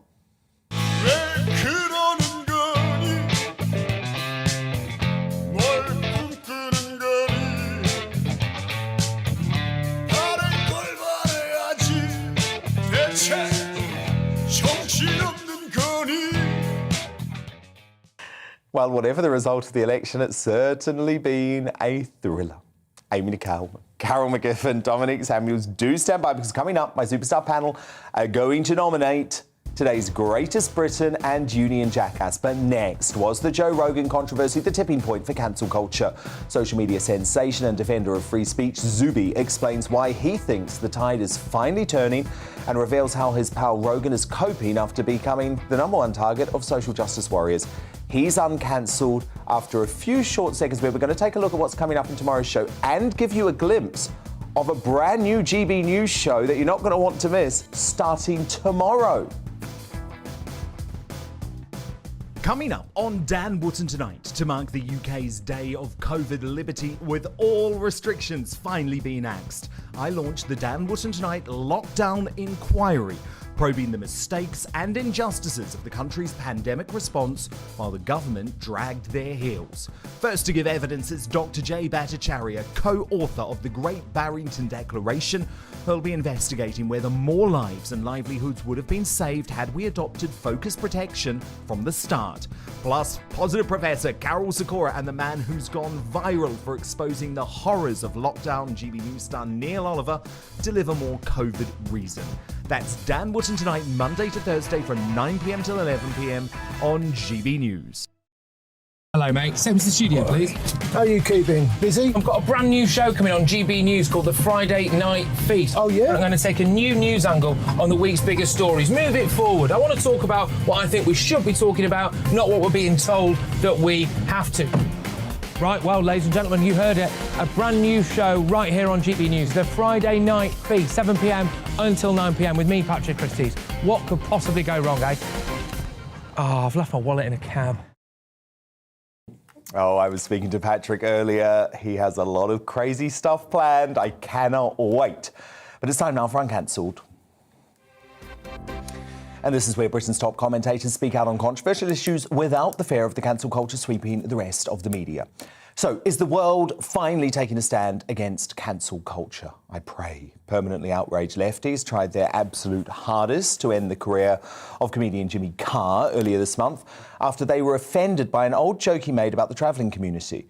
They also tried to silence top podcaster Joe Rogan over his contrarian COVID views and an interview with Dr. Robert Malone, controversial pioneer of the mRNA vaccine, which he's spoken about on this show too. He certainly deserves a voice, but when it came to Rogan, he should have been cancelled for it, apparently. One of the most important things about you reading out your history like that is to one of the most qualified people in the world to talk about vaccines. The point is, if it's not okay for me to be part of the conversation, even though I'm pointing out scientific facts that may be inconvenient, then who can be allowed? I will do my best to try to balance out these more controversial viewpoints with other people's perspectives so we can maybe find a better point of view. But here's the thing.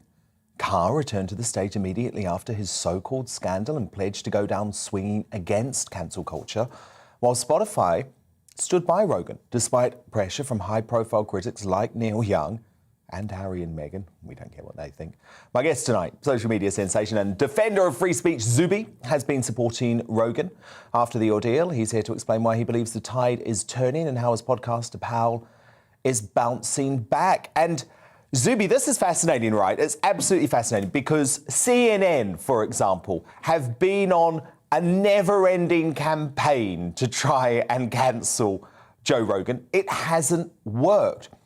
And Netflix, actually, they stood up for Dave Chappelle and they've stood up for Jimmy Carr. So I just wonder, do you think we have gone past the peak now of peak cancellation culture?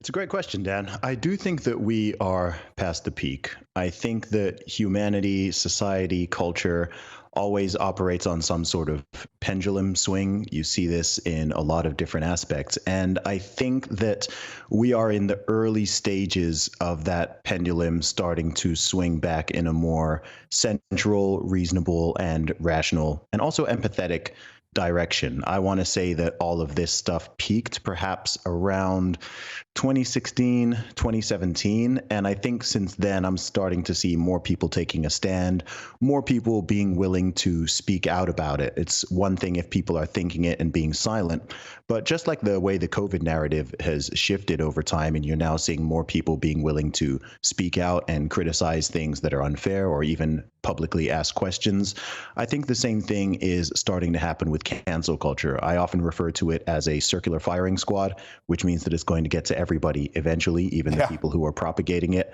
And I think that they see that, and they've seen other people around them, even on their own side, start to get canceled, and people are just ultimately fed up with it.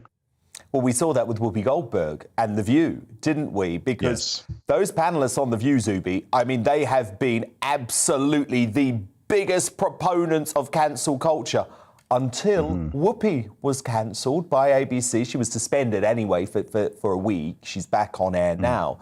But they didn't like it so much all of a sudden, because when it happened to one of them, they realised quite how dystopian the concept is. Exactly. And that's why it's important to have principles and stand on them and defend the principles, even if they are being applied to somebody who you disagree with or you don't like. If you claim to be a proponent of freedom of speech, it's not actually for the people who you agree with. Of course, everybody supports people being able to speak whom they agree with, but you actually have to be willing to defend the principle for people who you strongly disagree with, even dislike. Maybe you even think some of their ideas are atrocious or immoral. But if you're going to apply the principle, then it has to apply all around. That doesn't mean that you are condoning everything that they're saying or that they're doing.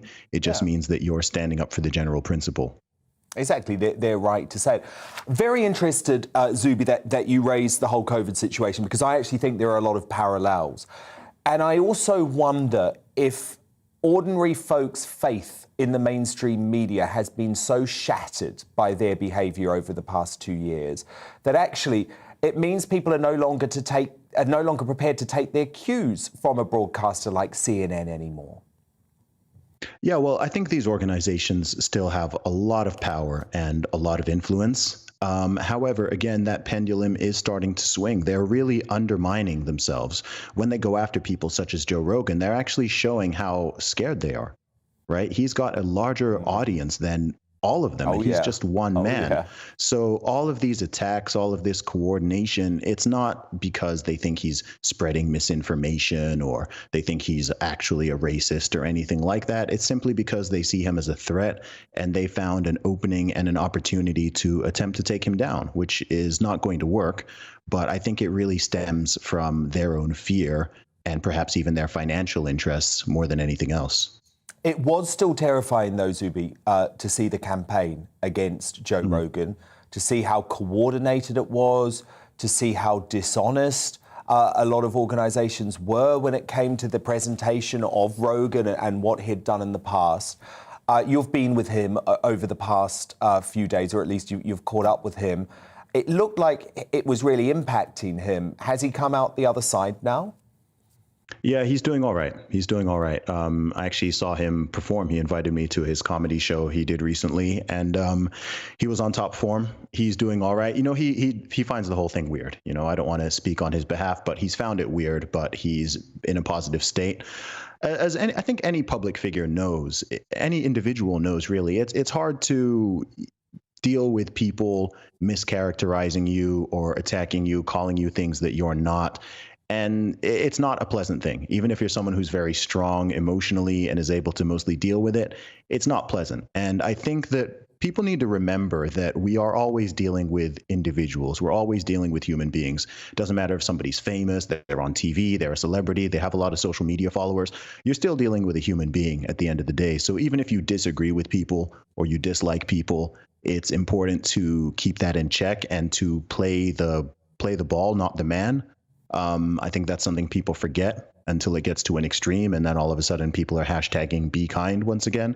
So rather than just saying these things, it's important that we all remember it. And once again, it's especially important to apply this for people whom you disagree with, because it is very easy to get on with and support people you do. Well, of course, but the exact opposite thing happened with Rogan, because it was like, when they couldn't get him on COVID because Spotify stood up for him, then they did that horrible thing, offence archaeology, you know, where they went through all of his old podcasts, edited together things he'd said out of context to try and suggest that he was racist. And to me, that's the lowest of the low, Zuby, because it's so easy now to throw around the accusation of racism. It is obvious that Joe Rogan is not a racist man. It's sort of something that shouldn't even have to be explained if you watch his podcast or listen to anything he says. And he did have to come out and defend himself. And I just think it's so undermining of genuine racism, and the people who did it should feel ashamed of themselves. I agree. Look, if you are going through, I like what you call that, offense archaeology. If you're going back and digging stuff up from a decade plus ago to try to find something bad or to take out of context to pin on someone, you're not the good guy in this situation. No. That's malicious. Oftentimes when people talk about cancel culture, they say it's, we're just holding people accountable. But you're not. We've had situations where people are digging up things people tweeted when they were 15 or 16 years ago, jokes they told 20 years ago, something that they said to a friend, not knowing they were being recorded 15 years ago. I mean, it's ridiculous. And I think as a society, I think it goes to a deeper level where we need to, number one, have that empathy, but we need to be more forgiving. I think people need to be more forgiving, and there always needs to be an olive branch and a path for salvation. People do change. There are times where people have said stuff in the past that, they genuinely do regret. And so if someone is regretful for that, then offer them a route to salvation. And certainly if people are just being malicious, then that's a whole other situation. I think the people who are doing that, those are the ones who should be condemned, because there's no goodness in that. There's nothing righteous in it. And we all know that, we all have things that we have said publicly or privately, which especially if taken out of context would sound really, really messed up. And I think if you are a comedian or a podcaster or someone who spends thousands of hours talking and having conversations and making jokes, that's going to go for you 10 times harder. No, very well put. A pleasure to speak to you, Zuby. We'll catch up very soon. That is Zuby, the rapper and podcaster. But it's time now to reveal today's greatest Briton and Uni and Jackass. My superstar panel back with me to reveal. There's Dominique. Oh, actually, Carol McGiffin. We'll start with you because it's obviously so appropriate. Who's your greatest Briton? Well, it's Zuby. And it really is. And he has been for a very, very long time. I've admired him. He's a hero. And I said to the girls here just now, if he was in the studio tonight, he wouldn't have stood a chance. I would have been all over him. So, yeah, it's got to be Zuby for me. Dominique Samuels, your nomination. Mine is Peter Hitchens, actually, because his perspective on Russia, I think, has been the sanest. It's been critical. I mean, being sceptical of this whole Ukraine invasion thing doesn't mean you're suddenly pro-Russia. So I've respected his perspective on it. And Amy Nicole, your nomination for Greatest Briton. So my nomination for Greatest Briton this week is Jamila Jamil. Oh, God. She doesn't... I'm not a fan, saying, Amy. Oh, God. I'm not a fan. I'm not a fan of this woman. Making the point about Kanye West and saying, stop treating it like Real Housewives, stop memeing him, and maybe think about his situation and the fact that he lives with bipolar, and just consider him as a human a little bit more before you laugh at what's going on. I don't think people are laughing, are they, Dominique? Well, I mean, they're intrigued, but they are laughing because he's posting a lot of memes. There was one where there was an Avengers one that he did. Oh yeah, I saw that. I liked it. He's funny. He is funny, yeah. but and he was our greatest Briton last week. Well, look, I'm clearly not going to go for Jamil. Greatest Briton tonight, Zuby. What a man. Love him on the show. Well done, Carol McGiffin. Uni and Jackass time now. Carol, your nominee.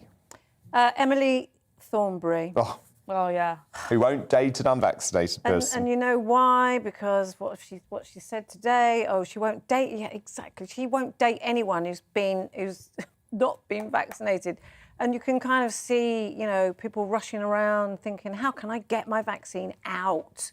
This is just... She is revolting. This is just fueling this horrible division. It's segregation. Segregation and everything. Like the vaxxed against the unvaxxed. It's completely just rubbish. It's wrong. Dominique Samuels, your nominee? Mine's Rachel Tomlinson, the veggie. Oh, yes, and we know why, because we just discussed it. Very good choice. And Amy Nicol, your nominee. I feel like I want to pick you because you've just laughed at me all night. But I'm sorry, Amy, when you were propagating vegetarianism in schools, no, I had to giggle.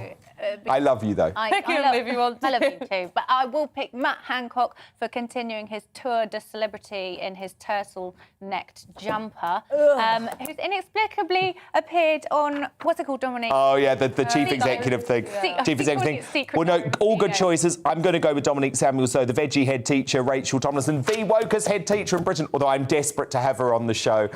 Dominique Samuels, Carol McGiffin, Amy Nicol. What a fabulous girl power superstar panel. Thank you so much. I'm back Monday night. Headliners now. Hello, I'm Aidan McGivern. The Met Office have issued a rare red warning for Storm Eunice as it arrives during Friday. Widespread disruption for southern parts of the UK in particular, with the risk of dangerous winds in places. The calm before the storm on Thursday evening, clearing skies, lighter winds for a time, but around midnight, rain sweeps north. The winds very quickly ramp up. Widespread gales for the southern half of the UK after midnight. And as the rain bumps into cold air in the north, 0 degrees there for parts of Scotland, there's likely to be some disruptive snow by dawn for Northern Ireland, southern Scotland and northern England. Eunice deepens rapidly as it approaches from the southwest, a different storm track compared to Storm Dudley, but nevertheless a more powerful storm, and the strongest of Eunice's winds will be on the southern flank as it arrives into southern and southwestern parts of the UK during the early hours